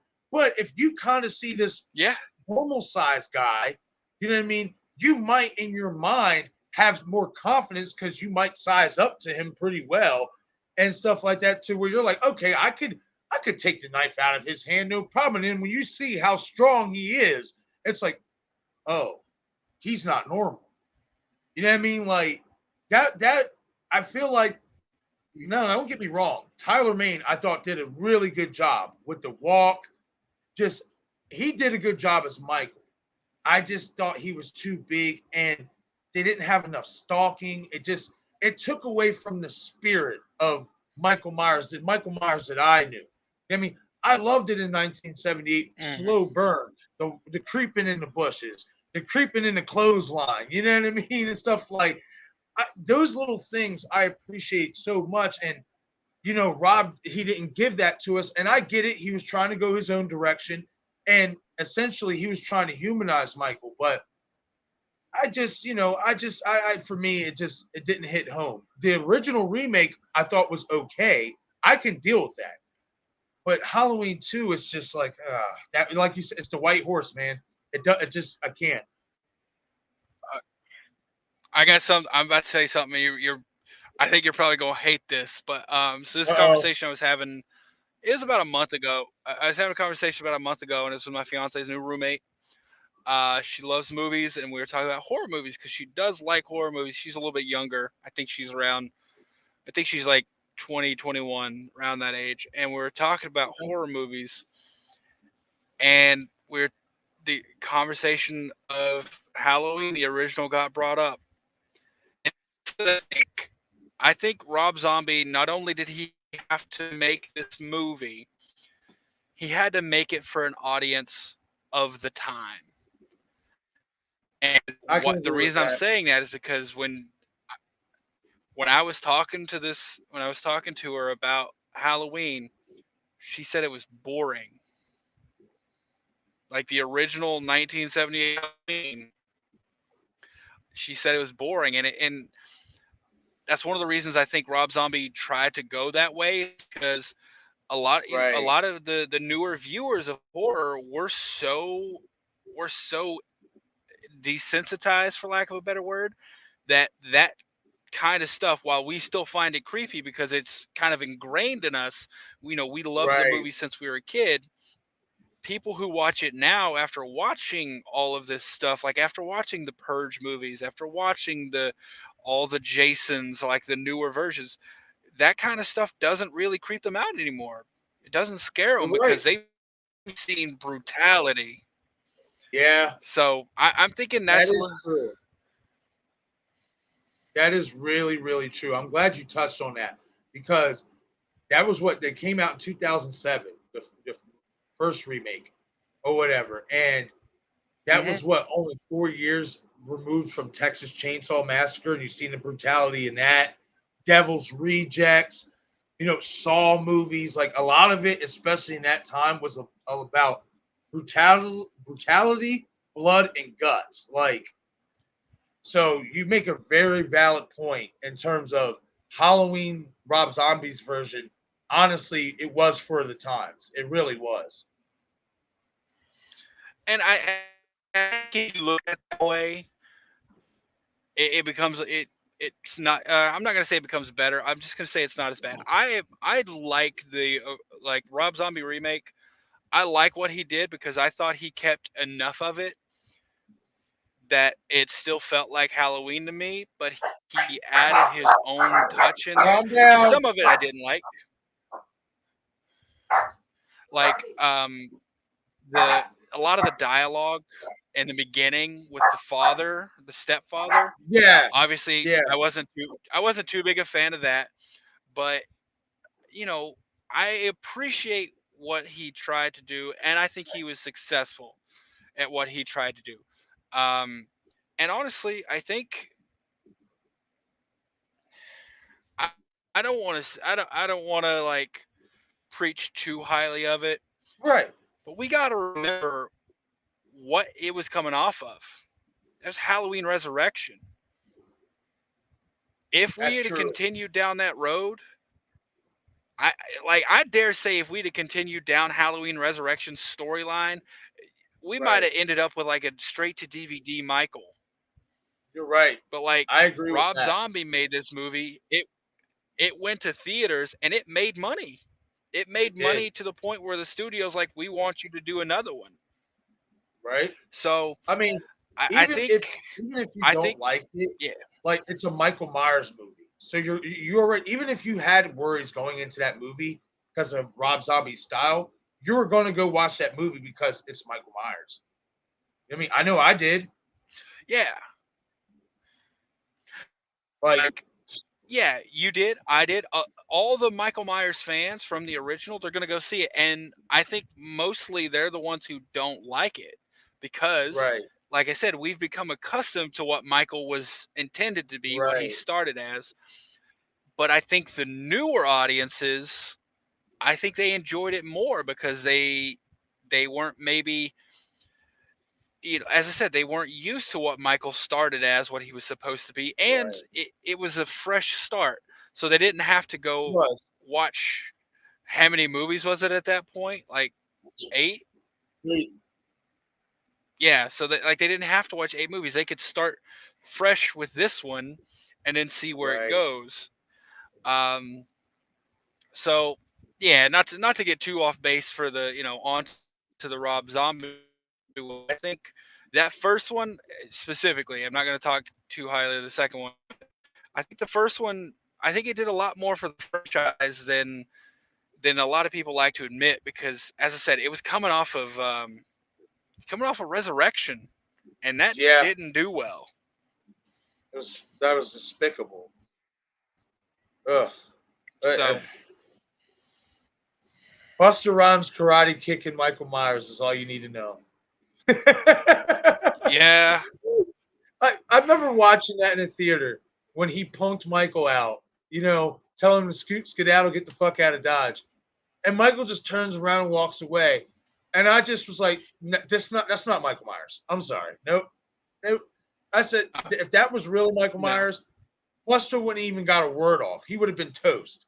Like, like, Oh yeah, it wouldn't. Yeah, I will say once again, I find it incredibly stupid, but I watch it because I can shut my brain off and enjoy it for a minute. But yeah, it's a bad one, man. And like I said, it is. that's what that's what we left the original, because that tied all the way back to the first one. Yeah. So we could either continue that storyline, because at that point that was what, the third timeline. Yeah.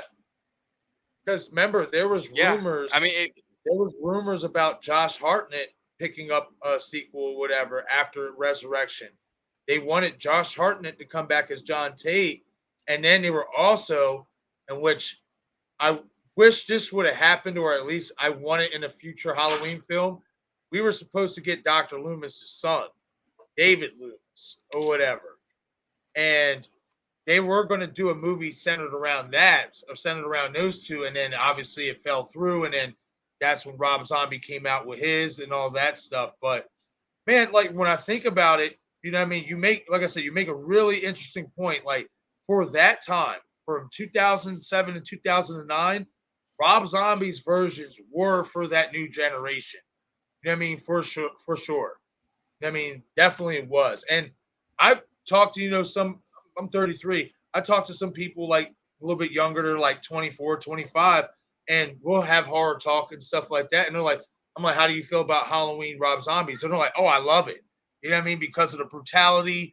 And, Michael was huge. You know what I mean? I liked it. It made it more believable for me. I'm like, hey, you know what I mean? Some people like it, some people hate it. You know what I mean? One way or another, though, I'll say this. Even if you don't like them movies per se, as a Michael Myers fan, I still go back and watch them just because it's Michael Myers killing people. like, yeah, I I sometimes like skip through some parts of the second one, but I definitely always include them in my watch list. And the size of Michael in the Rob Zombie ones, is not really a big thing to me. I've never really like focused on it too much, but what I loved, and it's a departure from the original as well, is like his movements and how fast he was. Like when and it was in the trailer. I remember it perfectly because when I saw the trailer for this movie, I was blown away. And it's the part where Danielle Harris opens the door to run out, and you just see him reach out and grab her oh, and oh jerk her yes, back in the door. And that reach has, and yank her back in. Yeah, dude, that has terrified me. Yeah, so like that I really loved, and I know that's a departure, but yeah, it's oh.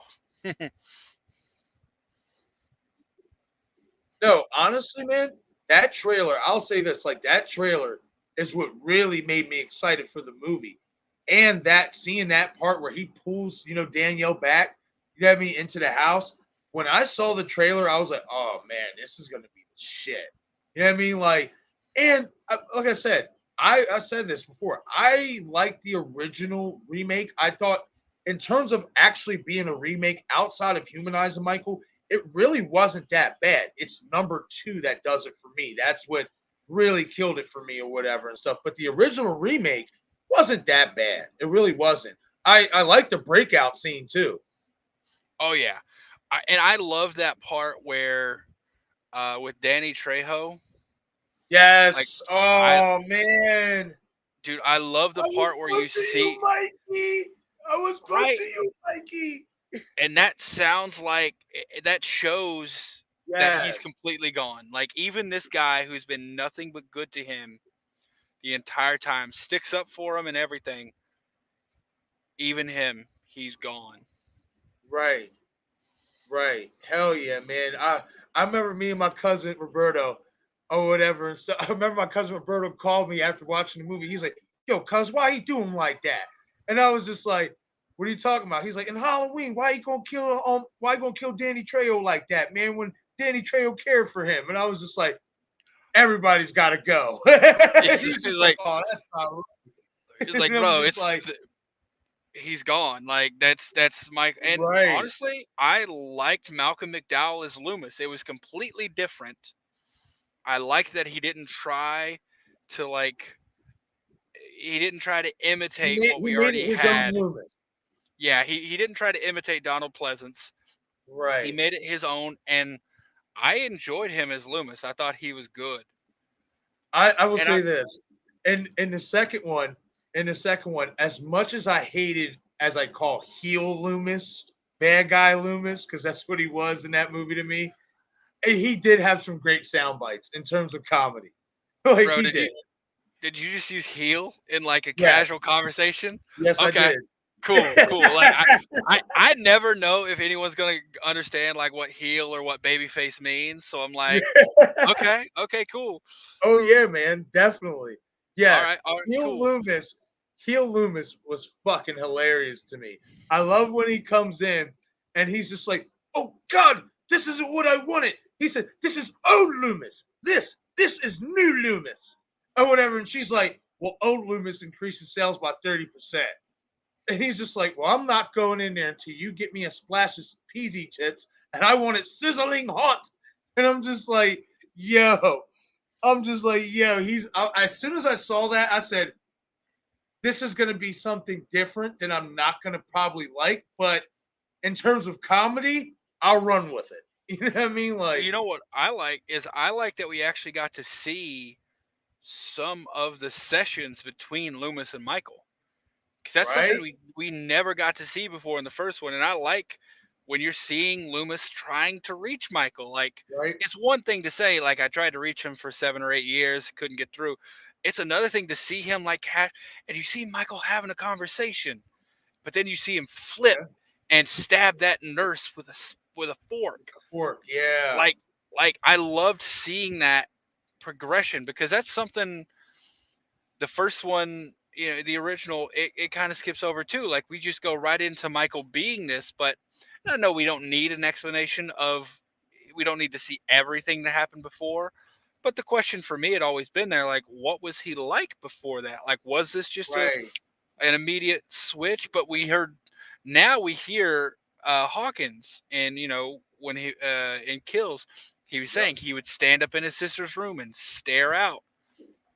yeah, So we are getting a little bit more of it now. So it's starting to make me wonder, like, okay, well, could we see flashbacks of young Michael, ooh, that would be like nice, pre-murder? right? That would be cool. I wouldn't be against that at all. You know what I mean? Like, they did say this is going to be a coming of age story, so that could make sense, man. No, they did say that this is going to be a coming of age story for this movie. So, I mean, especially in Michael's case, why not have some flashbacks when he was younger? If that's especially if they're going to incorporate that line with Michael coming of age, why not show some of his younger days before he killed Judith? It's possible. It's not impossible, man. I would like that. I actually would like that. Yeah, It, that's one it flashback I can get into. yeah, and it would serve a purpose, I think, like showing, Right. seeing like what kind of state he was in when he was staring out, like maybe see, because it wasn't his room, it was Judith's room, right, where he stared out, and that's ultimately Yeah. where he stabbed her at too. So I don't know, maybe we see some flashbacks around that possibly, but yeah, that's just I don't I've never thought about that before. It's just something I came to mind there a second ago, but I'm like I could see that, like maybe Yeah. seeing a young Michael to see what he was like before that night. Right. Man, we already got our Loomis fixed. You know what I mean? So to see Oh, young Michael, to go back and see young Michael, I think that that's an underrated flashback fix that a lot of us aren't talking about. I like that. I'm glad you brought that up. I That would be really cool. I think so. And like I said, I and just going back to the Rob Zombie, I really liked seeing the sessions between Loomis and Michael. Right. So we actually I got to did see, enjoy like, that myself. yeah, I enjoy the fact that Loomis had hair too. They showed the younger Loomis actually having hair. Like, you know what I mean? yeah. Like I appreciated that. I was like, when I remember when he first walked into the school, and I'm just like, holy shit, he's rocking a comb over. Like, this is Look, different. Didn't expect that. he um, he's. Now go ahead real quick, buddy. I was just gonna say he's rocking all the hair he had at that point. Right? Exactly. Ghostface Fanatic X, how do you guys feel about Lori's death? Do you guys think she's going to get killed? And how do you guys think she is going to die in that way? Eric, I'm going to let you answer that real quick because I'm going to run to the bathroom real quick and I'll be back. But go ahead and take it away, my man, and answer Ghostface question. Gotcha. All right. I do believe, unfortunately, that Lori is gonna die. I don't personally believe Michael's gonna die. We're probably gonna get a setup where we think he's dead, but he doesn't die. Now Lori, in terms of like how she actually dies, in terms of like physically, like getting stabbed, I think it's probably gonna be stabs. Um, I believe Lori is gonna go out protecting Allison. What I've thought, and I'm pretty sure I've said this on another stream before, but what I want to happen is I want to have character growth with Lori, because Lori now, we got this 4 years later scenario. I want Lori to have kind of gone to her happily ever after. I want her to be given up the life she had before, where she was, prepping and setting these traps and fixated on Michael. I want her to have moved past that and be living a normal, healthy life. But Allison, I think, is going to go the opposite way. I think Allison is now going to be the way Lori is. And I think what I would like to happen, at least, is Allison is the one seeking Michael out. Allison is the one hunting him down, and she's going to find him, and it's not going to go well.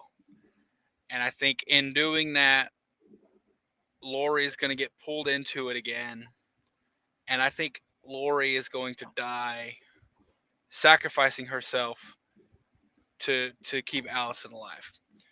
That's what I want to happen. I don't know if all that is going to happen. I would really love if it did, but my money would, or my wishes are that Lori Lori goes out saving Allison. She goes out like a hero, saving Allison from Michael. I caught most of that. Yeah, I agree with you. I think that how she's going to die, for me, I just hope it ain't no shit like, she gets stabbed and then he throws her off of like a radio tower or something like that. You know what I That mean? damn radio tower. Yeah, that damn radio tower. Um, honestly, how I would like to see it play out is they both die to, even though Michael is not gonna die. I want to No. see them die together. In all honesty, I think that that would be an anticlimactic finish. Um, Another thing though is I don't even think Lori's going to be the one to quote unquote kill Michael. I think that she's going to possibly get killed a little bit. I'm going to say not sooner, but like she's going to be probably in the final act scene, the one to like get killed first. I honestly think Hawkins is going to be the one to kill Michael. And the reason why I Oh. say that, I feel like we're going to get that scene at the end where Hawkins is standing over Michael's body, just like Loomis. And you're going to see a quick flashback to where it was like with Loomis. You know what I mean? Like you'll see like Loomis like flash over him, and then Hawkins is going to shoot this time and actually not miss. You know what I mean? Okay. And stuff like, especially for him, especially if they go in a direction story arc wise that I think they can and they might. I think that that would be a nice ending as well, especially too because then obviously he would be avenging Lori as well, and we don't. I mean, Allison. I mean, maybe she'll have a role in that, but I ain't gonna lie. I would like to see Hawkins be the one. There's a reason why they made that story arc for him in Kills. There's a reason why, you know what I mean. They showed us him stopping Michael from being killed. You know what I mean? Like, and I just feel like he has a bigger story arc in this movie than what a lot of people I think. And I think he's going to even have more significance than even Lori, in my opinion, when it comes down to it. Yeah, I mean, I think I might have mentioned the Hawkins thing once, him doing it, but I wouldn't hate that at all, man. I'd be on Neither, board man. because Hawkins has suffered a lot too. Yeah. And, I mean, and it would be like full circle for him. Wouldn't it Like be? that'd be a end of a great character arc. Hell yeah, man. And like I said, with Lori dying, I just would like. I mean, I would like to see her if Hawkins isn't going to be the one to kill Michael, then maybe it's Lori, but they both die together. Like maybe they're both stabbing each other up and doing something to where it looks like they both died together, even though we know Michael's going to live.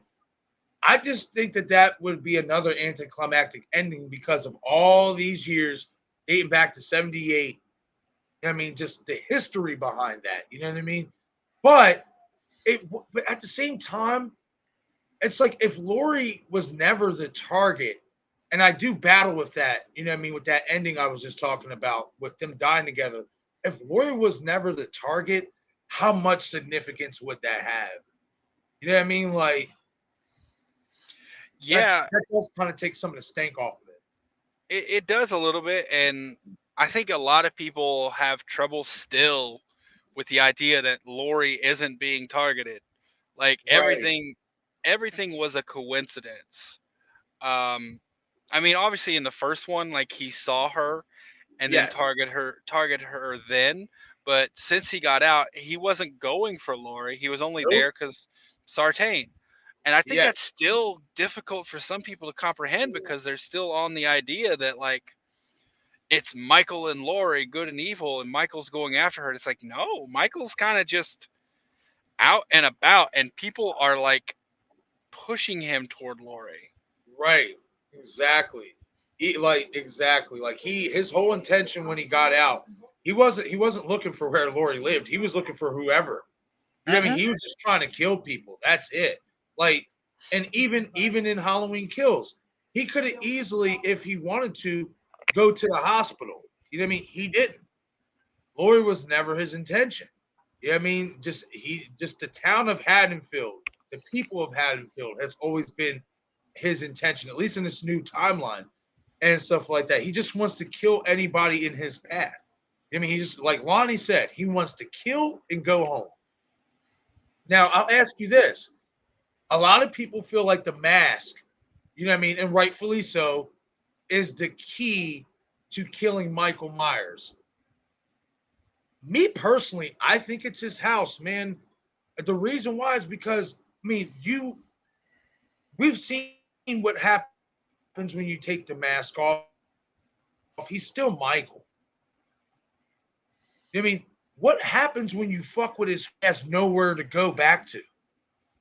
Now, supposedly the house is gonna get tore down by Lori, like she's gonna be like basically bulldoze the house or whatever, the Myers house, and all that stuff.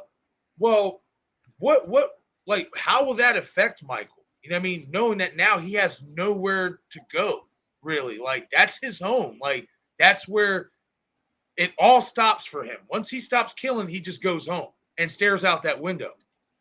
Like I don't know, man. I think that the house is a little bit more of a key than even the mask. That's just me, though. How do you feel about So honestly, man, I don't think either. that? That's interesting. I think he can be killed by normal means. He just has. I don't know. Like I think we're going. I think it's getting too far in the supernatural, in my opinion, to think Gotcha. um to to, to think that his death has to be tied to something. Now, the mask, I will say, is a good distraction, as we've seen in 2018, actually 78, 2018, and in Halloween Kills. When you take his mask off, he immediately stops everything and goes for the mask. That is true. Um, we saw it in 78 when Laurie ripped it off. He immediately stopped chasing her and went and pulled it back on. Um 18, I think, was the same thing, but I don't think anyone took it off in 18. Um, but No, in it was off. Kill, It was off before when he killed the podcasters, and then he got his mask. And yeah, they didn't take it. No,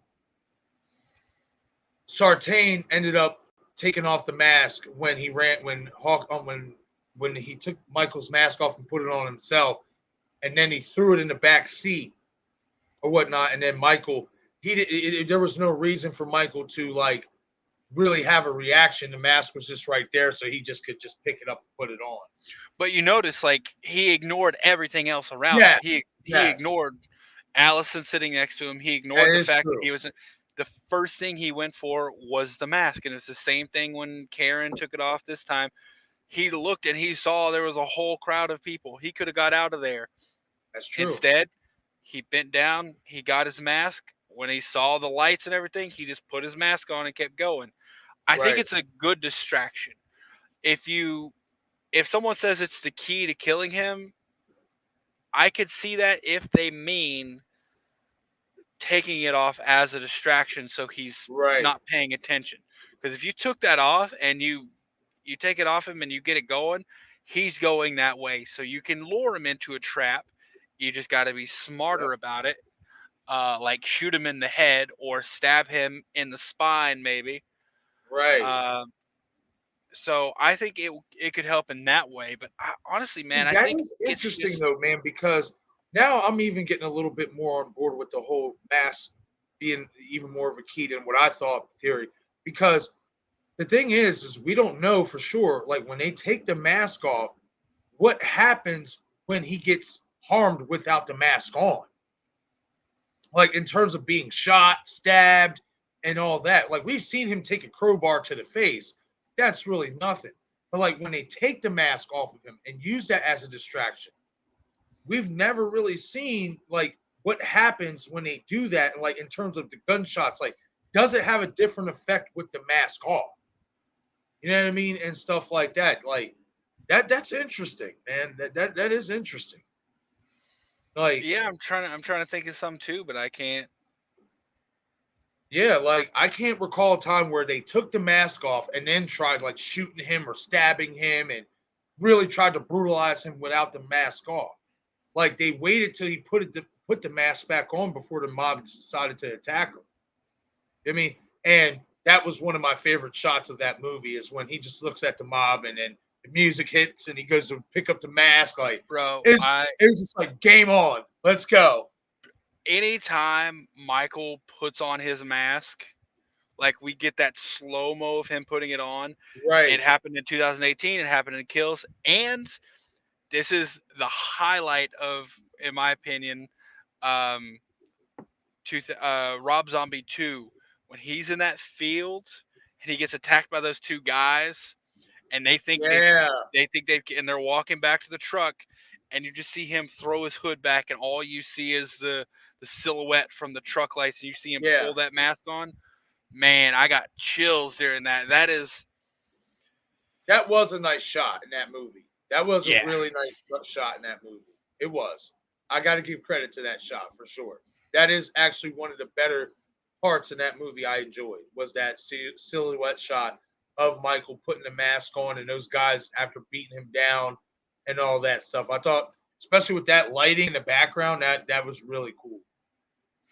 And that, I mean, I know it's not part of this timeline or this, this universe, but that lends a little credence to the mask theory, because when he has his mask off, they beat the crap out of him. And as Right. soon as he puts it on, it's go time. They're dead. Yep. That is true. Yeah, because when they beat the hell out of him with the mask off, he did kind of freeze. He didn't do anything. And then when he put the mask back on, yeah, yeah. He was So that, invincible. yeah, exactly. So yeah, absolutely, man. That hey, maybe we'll see a moment in the movie where they actually take the mask off and make it count this time. You know what I mean? We don't know. Obviously, we'll have to wait and see. But that would be interesting. That would be an interesting sequence to check out for sure. What happens when you take off the mask and then you lure him into a trap and you start shooting him and stabbing him or whatever you're going to do with the mask off? Don't give him an opportunity to put the mask back on. It would be, I think it'd be, I don't know if they'd do that, because they'd have to do a lot of editing and cutting to make sure we didn't see his face, Right. That is because true. that's a big thing. That is true.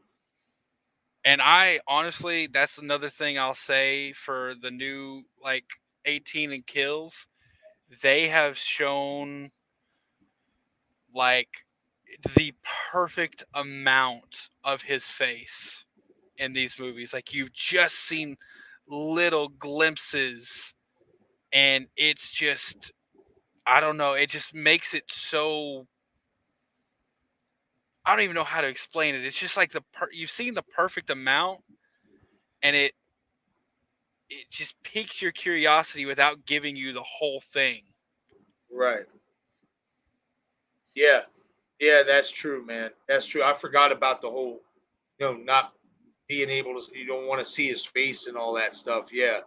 Yeah, they would have to do a lot of cuts and a lot of edits for that. Maybe, hey, I mean, maybe that's what the reshoots are for. Who knows? Who the Yeah, hell knows? those damn I will say reshoots, this. man. Well, we'll say this. Apparently, the reshoots, according to Christopher Nelson, didn't take 2 weeks. They only took 4 days. Okay. So yeah, so that whole rumor of 2 weeks to reshoot, he said, no, that was baloney. He said it only took 4 days and that was it. Now, with these new reshoots that are being rumored, I don't know what's going on with that. I haven't delved deep into it yet and stuff, but I did hear something about they are doing a couple more reshoots, and that's probably why we're not getting the trailer yet and all that stuff. I don't know. You know what I mean? So I mean, listen, they did it in Halloween 2018 and it worked to their benefit with the ending. You know what I mean? So if there's stuff in this movie that they feel like they got to reshoot a little bit to benefit the movie, I'm all for it. I just hope that these reshoots are not going to be a benefit to the movie. Yeah, reshoots are always iffy, man. Yeah, Like, because they had to do. I mean, if we use that awful Resurrection as an example, they had to do reshoots because of a mask issue. Like, they can come about for a lot of different reasons. I'm hoping. Excuse me. I think reshoots are best when they're fixing something. right, My worry is that they're trying to add something new or change something, because at that point you start messing with the story. or if Yeah. it's just something like like I said, there's reshoots they've done in past ones because they had to change a mask or they had to get a mask out of a shot. So like that's understandable. That's fixing or correcting an issue with an existing story. If you try to go in at the last minute because it's coming out in October, Yeah. like it's not that far away. That's right around the If you corner. if you're trying to like do more like if you're trying to do reshoots to add something at this point, I think that's dangerous. That So is. as long as it's reshoots to like correct an issue or something like that, I think we're still good. But if they did go to like a test screening and got some negative feedback and said like, oh well, it would have been better with this or it would have been better with this, and they're trying to add something to appease those test screenings, Right. I think we could be in trouble. No, I agree with you with that. I do. Especially if it's adding new elements with only 3 months to the movie comes out. Like that could spell a lot of trouble. That could spell a lot of trouble because what they stopped filming in March, right? If I'm not mistaken, yeah, they wrapped up filming in March. So, like, man, that's about 4 months ago.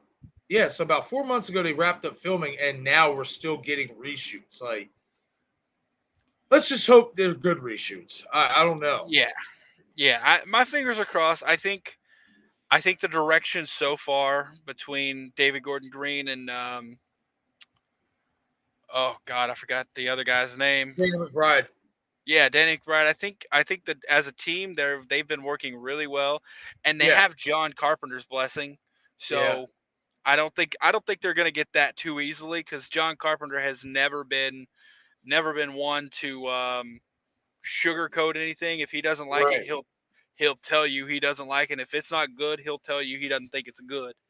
So I think the That's fact true. that we still got that, we still got Carpenter's blessing is the best sign we could have right now. That's true.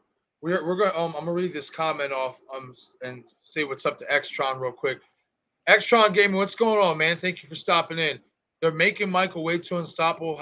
Unstoppable. How the heck are we supposed to believe that he's just some regular 60-year-old man killing people? Well, that's the beauty of Michael. It's the evil that's inside him. This entity, whatever this entity that is inside of him, is obviously what gives him this extra superhuman type strength, if you will. You know what I mean? It makes him a force of nature. You know what I mean? So, I mean, listen, I'm with you to a degree, especially with the fact that he is aging, the body's aging. You hear when he's taking gunshots, he feels it. But man, you even heard it in Halloween Curse of Michael Myers. What did Paul Rudd say at the beginning of the credits? You can lock evil up, you can burn it, you can do whatever you want to it and pray that it dies. It just never will. It just rests a while. You know what I mean? Like whatever this evil entity is in Michael is an ancient evil entity that just cannot be killed. That's the only thing I can come up with at this point, especially if you're going to keep, this 60-plus-year-old man going. You know what I mean? Like, Yeah, like the fact that he was able to take out a whole team of right, firefighters. I mean, firefighters got to be in shape, man. Like right, you, you're not just some normal guy off the street going in to be a firefighter like that. Like you got to be in shape. And the fact that he was just able to take out an entire team of them, like no problem, he's got to have something going on. I tell you that he's not right, no normal 6-year-old guy fresh out of the sanitarium. right. Absolutely. And Extron says, y'all call Amber as a Ghostface killer unrealistic. Look, I'm not going to get into it too much, man. All I'm going to say is, like I've been saying, if that girl couldn't sit there with two hands on the knife, full force coming down, stab Dewey, she's not going to be able to fucking gut him with one hand. Sorry. It's just not, no, nah, just no. And we gotta also recognize the differences here. We're Right, comparing like Scream and Halloween are nowhere near the same thing. right. Scream Exactly. is Yeah. Scream is grounded a little bit more in reality, in that it's just a human in a costume, Right. whereas we're talking about Michael Myers here, like an unstoppable force. Right. So yeah, we got to acknowledge that though they're not Yeah. at all the same. Absolutely. Absolutely. Tatum Raleigh Heather in the chat. Hey, thanks for stopping by, Tatum. Oh, I've been sick. Oh, I've been sick all day, but still showing everyone my love and support. Hey, thank you for stopping in, Heather. Well, look, do me a favor. Go get some rest. I mean, go get better and get some rest. Rest. Stopping in the chat and showing your support, but I'd rather you feel better. In all honesty, I'd rather you be at peak health. I don't like seeing anybody sick or in any type of distress. But again, I appreciate you stopping in and showing us the support. Yeah, thanks for stopping by, even when you're feeling Ooh. bad. Hopefully, we can help make you feel better. Yeah, right. Oh, Maniac Movie Lover says they're trying this Silver Shamrock angle, I think, to get people misled. That's not impossible to think. Now, speaking of this, I mean, so now I want to step forward to this new radio tower theory that I brought up a little bit earlier and stuff that is going around. Apparently, if I'm not mistaken, I don't want to say the opening scene or maybe like I guess when Michael returns scene. The reason why the radio tower played into effect is because apparently somebody whoever's the person controlling the radio tower. Apparently, Michael is going to kill them or whatnot, kill them to where you're going to hear Michael over the radio, over the you know radio or whatever and stuff, killing this person, and that's what's going to let everybody know in Haddonfield that Michael Myers is alive and he's back or whatnot. Now, if that's what you're going to do with the radio tower, I'm okay with that. You know what I mean? Cool. You know what I mean? That's what you're going to do with it. That's something in terms of the radio tower I'm not against. You know what I mean? No, no, It's not, I could see that. Yeah. yeah, I can actually see that playing out and happening for sure. You know what I mean? That's something with the radio tower that I'd actually be really on board for. But anything else, it's just like it's tricky. I don't, that to me has to be like the only thing and the only reason why the radio tower will be at some significance in this movie. Yeah, I mean and I'm not gonna say I'm the greatest writer or thinker out there, because I know I'm not. But like, that's the only thing I can really think of being an option. Um, yeah, man, I just can't think of anything else. Ever since it was brought up, I haven't. I thought it was a misdirect. I'm gonna be honest. The entire time, I've thought the radio tower is a big misdirect. Um, but if it does have to be used, I think that's probably the best way to use it Right, that I've ever heard so far. right. I agree with that. I forget where the hell I heard that from. I think it was another like one of these YouTubers out there, you know what I mean, on the way up and stuff like that. But they came up with that theory, and I was like, yeah, if you're going to do that for the radio tower, I'm all on board. That makes sense. You know what I mean? But anything else, it's like no, off limits. But that thumbs up for me. I wouldn't mind that at all. In terms of if that's how you're going to use it, I'd And, be in agreement with that. and that it would be terrifying too. Like, Yeah, people having to hear this man get like killed over the air live. right, Like, man, that would definitely put some fear back into Haddonfield. right, and it kind of be a nice little callback to Jamie Lloyd in Halloween 6 in terms of calling the radio station and warning people about Michael being back. This was obviously being in a more darker sense because Michael would be letting them know himself by killing this guy and stuff. But I thought about that. I said, we really hadn't got something like that since Halloween 6 to where you hear somebody over the airwaves, like Jamie, he's coming, you know what I mean? Michael Myers, you know what I mean? Like So I think that that wouldn't be a bad idea on how to use the radio tower for sure. I'm on board for that. That's the best one I've heard so Right, far. right. I agree. Greg Muniz, hey man, thanks for stopping in. I appreciate it. We appreciate it, I should say. Thank you for showing your Yeah, support. And guys, anybody, if you haven't already, go to the description link of the stream and go subscribe to Bearded Entertainment's channel. Guys, do it. Just click away. He's a really good content creator, really good guy. Go show him your love and support. and But thank you for Greg that plug. says, yeah, no doubt, buddy. Greg says, "What up, y'all? I hope to get some 78 blue lighting. Ooh, yeah." And Michael being cat-like and stalking Lori and Allison. Man, Greg, I'm right there with you. Um, that is something that I do think actually is going to be a little bit more into effect in this movie, especially if as long as they don't kill him in the first 15 minutes. I think that we will see a little bit more 78 style stalking in this movie. I don't know why I have a feeling about that. And it kind of, in my opinion, lines up with what John Carpenter said the other day or whatever about this movie is going to divert from what 18 and Kills did. And that just kind of screams to me 1978 vibes because we got more story in 1978 than we did killing.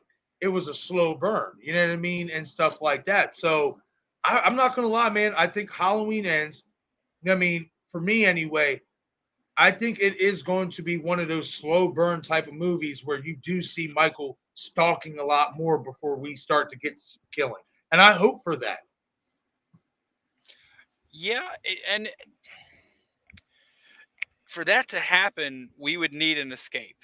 Not necessarily an escape from, a jail or an Yeah, asylum, but he would need to be on his own because the thing about it is because of the setup and the story, he didn't have time to do the stalking that's really true. because he That's got true. he got broken out by Sartain and started killing immediately because people were already there. Whereas in 78 he had the car, he had time to go back Yeah, home. Like he was going home, and that's when he saw someone who piqued his interest and then started the stalk. Whereas this one, he was kind of just thrown in. right. It was just straight go. You know what I mean, Hmm. like, and that was Sartain's whole plan, which I'm not gonna lie, that's a character that over time has grown on me a little bit and stuff like that. And that's what Sartain exactly wanted. He wanted to see how Michael was out in the wild. And man, did we get that? We Like, did, and I appreciate Sartain. I do realize and recognize that he is a little bit of a plot device. I mean, he's there to move things along, but I think he does a really good job of it, and I like him as a character because I mean, with the rise of people being fascinated with serial killers, because it's a huge market nowadays, like true crime, stuff like that. right, With the rise of people being obsessed like that, I don't think it's too outside of reality to have someone like Sartain be so obsessed with the person, like a killer, to want to see them do more. Like, that's not, I don't think that's too far out of reality right now. right. No, it's not. And like I said, that Sartain character, he grew on me. I'm not gonna lie, because he was the complete opposite of Loomis. And I think that that's why I appreciate it over time because he was his own character and he had his own ambitions as to what he wanted to see out of Michael. You know what I mean? Like, Hmm. and I appreciate that. You know what I mean? Even though it obviously wasn't the best intentions, I appreciate it. You know what I mean? Because, one thing going into Halloween 2018, I was like, man, there's probably going to be no Loomis. You know what I mean? Then when they introduce him, I'm just like, okay, he's okay and stuff. But then after watching it again and again, I'm like, I like him because he is different from Loomis. He wasn't trying to stop Michael. He was trying to make Michael kill more. And that was a nice diversion from what we were used to. It really is like everyone trying. Yeah, it's almost nice to have like a fanboy if you will, because he was pretty much like a Michael fanboy. Like Right. he wanted to see him keep going. So it that's definitely something I don't think we've seen before. Someone helping Michael intentionally. I mean, aside from the whole Man in Black storyline, Yeah. but yeah, it was kind of nice to see that and to have someone like you know get him going because Right. without Exactly. Sartain, Michael would still be locked up. Yup. He be in Glass Hill in the Yeah. pit of hell. In the pit So of hell, as Sartain likes to say. yeah, I like Um, Sartain as a character. I do too, man. Like I said, he grew on me. He definitely grew on me. Extron, I see your comment here real quick. Extron, the link is in the description of the stream, buddy. I guess yeah, I'm pretty sure you got it now. As I see at the end of the comment. Okay. And also Tatum Riley Heather says she subbed to your channel as well. So there you go, buddy. I saw that. Thank you very Nice. much. Nice. That's right. That's right, guys. Show the love and support. That's what we're here for. We got a great community. We were talking about it earlier, and like we can't say enough about this community. And on all honesty, you guys are amazing.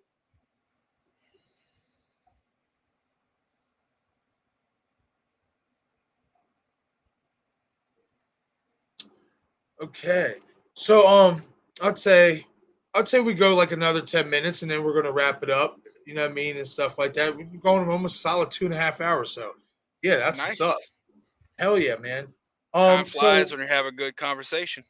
oh, absolutely, my friend. And again, I appreciate you making time out of your busy schedule to attend this. I greatly appreciate it.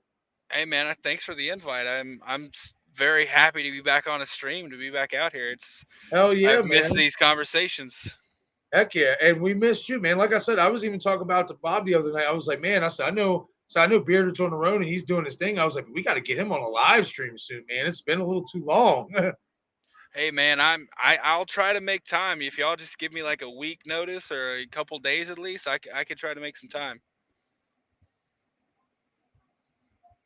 Okay, so Val, that is weird because I already had put you down as a mod. So I don't know, maybe it's something wrong with my channel or whatever. Something I got to go re-edit it or do whatever. But I had you put down as a mod, so I don't know why it's being funky. You know what I mean and stuff. But I will go take that. I will get that taken care of for sure because I made you a mod. I'm pretty sure like a little over a week ago, Val, and stuff like that. Like I don't know if I don't think I ran it by you and stuff like that, but it's you, Val. So you know what I mean. Like definitely, I got you. I'll have to take care of that because, like I said, I put it in there. But sometimes this thing does act a little funky. Well, that's the thing, Extron. Actually, I'm not a mod anywhere. I just play mod. If I'm in Craven's chats or any of the guys' chats and I see bots or something that's not supposed to be there, help out and get rid of it. You know what I mean? Gotta I help. think Gotta help your friends out, man. yeah, I think I'm a mod on Craven's channel, but that's about it.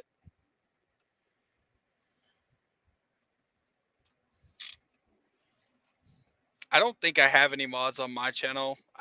I might, but I don't think I really need them. I'm not that big really, so Right. I've never had any trolls or any of the sex bots show up. Right. Well, I when I first started with live streams or whatever, they did come in a little bit, but I'm not gonna lie, my track record has been pretty good. They don't come in this bad boy too often, and it's something honestly, Bob made an interesting opinion about, and I think he might actually have a point to a degree, is that he's actually start catching on whenever like we would like make a sexual joke or like would say like or whatever and shit on stream, he realized that's when the bots would start coming in and stuff. He said he don't know if it's something with the algorithm that when it picks up on that and all of a sudden sends those bots, but that's not impossible because the algorithm picks up on everything. Oh yeah, And man. Like, and it definitely knows like what you're saying because if you start right, singing a song, like right. if you start singing a song or playing music, like it knows it's gonna shut it down. Hell That's, I yeah. mean, hey, that's not, yeah, that's not impossible, man. That's a good No, it's theory. not. It's not.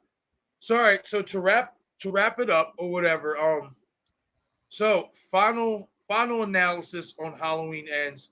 How do you think the ending will play out? I personally, what I believe, I'm gonna say I believe Lori dies, Allison lives. I believe Allison dies saving Lori, or Lori dies saving Allison rather. Right. I think we're gonna think Michael's dead, but not. Obviously, he's not really. But we're gonna get that temporary relief of Michael. You know, she killed Michael or whatever. Um, and I think that's where it's gonna end. Allison happy ever after. Lori's gonna die, saving him, and Michael's gonna be dead.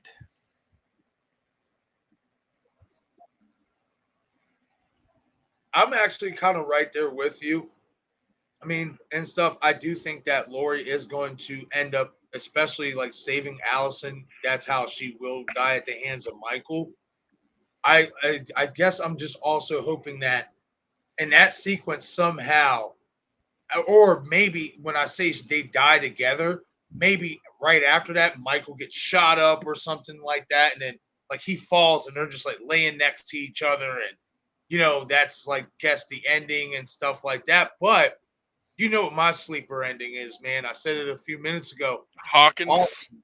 Hawkins, man. Like, I just the more and more I think about it, the more and more stronger I feel about it, man. I just feel like that's the direction maybe they should go because of how they planted those seeds and kills. And I actually want that ending more than any other ending, in all honesty, and stuff. In terms of Michael dying, I want it to be at the hands of Hawkins, man. Like, I mean I could see that because all the work they put into that flashback scene in Kills, like right? that was Hawkins' story. It So was. I don't think it's out of the realm of possibility, man. I don't neither, man. And I really, really hope. I'm not gonna lie. I hope that's the ending we get. But if not, I hope they just all around give us a great movie that we can all be acceptable of as the final chapter in this Laurie Strode, Michael Myers, storyline. I just hope it's a great movie, and I hope the ending is something to where we're like, oh shit, didn't see that coming, but job well done. I I'm would not love gonna that. lie. What I want overall in this movie, I want to be able to stand up in the theater and clap like I did for 18, especially when the scene where Michael threw her off the roof and then it cuts back and you see she's gone as an homage to 78. Bro, I stood up in front of everybody. Mind you, that theater was packed to the brim. And I just start fucking clapping and everybody else followed suit. Like it was crazy. Like I want to be able to do that with this movie. I'm hoping for it. I would love for that to happen. I can't say that I did the same clap thing, but I can tell you like that scene and the way they like switched up the Michael and Laurie roles, oh, was beautiful. And they did the same It thing with was. Alice. Like they did the same thing while Allison was in school, and you think it's gonna be, it was Laurie and Right. Michael watching, and then yeah, like the way they kind of like merged them, switched up their roles, was beautiful. It was. It was really well executed. Really well executed. Like I said, man, So I just like I said, I just want to be able to, even if not clap, you know what I mean, and stuff. I just want to be able to be like, yes, this was a really good movie, a really good fitting end to this storyline. I think we'll get that. I'm optimistic. I'm a little worried, but I'm optimistic. I'm optimistic about it for sure. All right, gang. We are going to wrap it up for this stream. I appreciate everybody who attended this stream and the chat and all that. You guys are amazing as always. I'm going to check out some of your comments before we head out real quick. Oh, Harmony, you're just coming in at the end, but it's all good, Harmony. You will definitely be a part of future live streams and in the chat as well here in the future. I am about to wrap this bad boy up though, because I'm not gonna lie, Bearded, put me on to that Exorcist TV series, and I gotta get on this now. You know what I mean? This is a And must. I'm now that we've talked about it, because I haven't seen it in a while. I'm probably gonna rewatch it myself. Hell yeah, man! Like I'm excited. I'm excited to chill out and put this bad boy on. Like I said, if I don't finish all 10 episodes tonight, I'm finishing 5. I think you'll be way into it by then. Hell yeah, cool. Greg Muniz says Hawkins needs to kill him or think he killed him. Yeah, I'm right there, man. He needs his revenge, man. I want that. I want that Hawkins ending, but we'll see, man. We will see.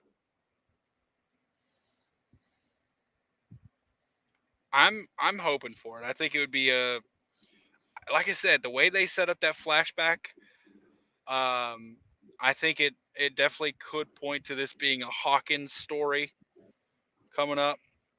So we'll see. Yeah.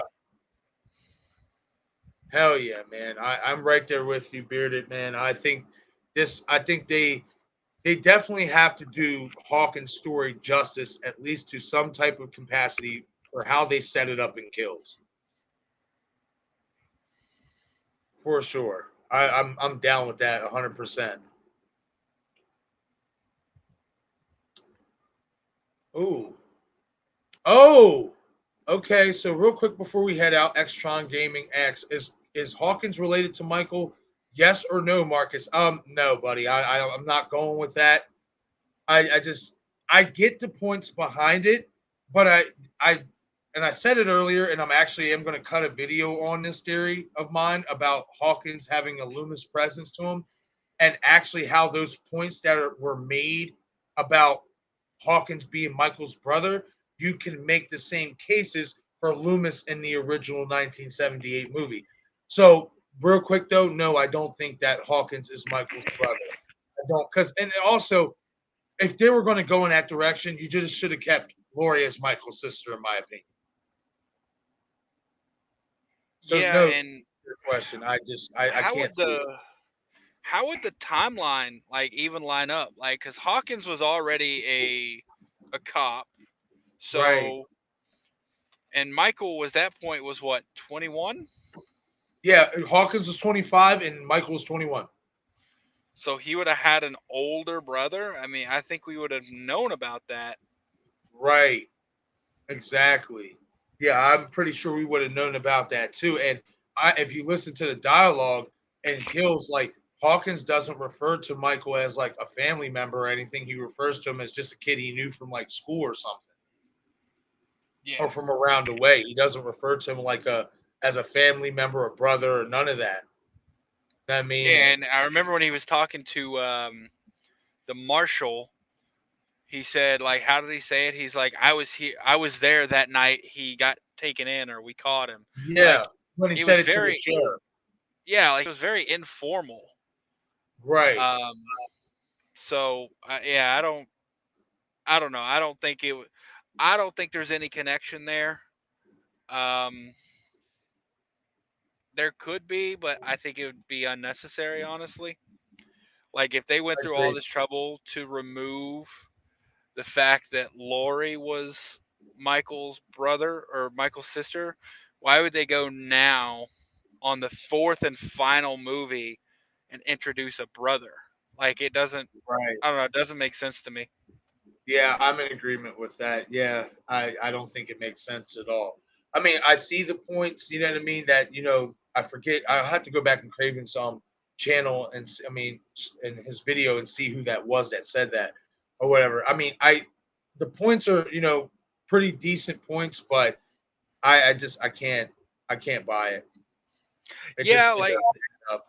the points you pointed out to me earlier, I can see someone interpreting it that way. Like, I'm not gonna say it's Right. crazy, but I don't think it's conclusive enough for me to believe it. I agree. I agree with you, 100%. All right, everyone. We are going to catch you guys later. Everybody have a safe night. Have a great night. Enjoy the rest of your evening. I see some of you guys are heading over to the net stream. I will pop over there myself to show the net some love. You know, got to show us our content creators some love.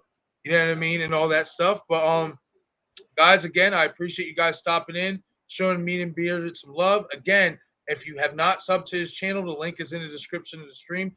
And this is also for anybody who comes in and watch the replay. Do yourself a favor, go like and subscribe to Bearded Entertainment's channel. You will not be disappointed for sure. But again, guys, we are out of here, and everyone have a great night. We'll catch you later. Thanks for coming, everyone.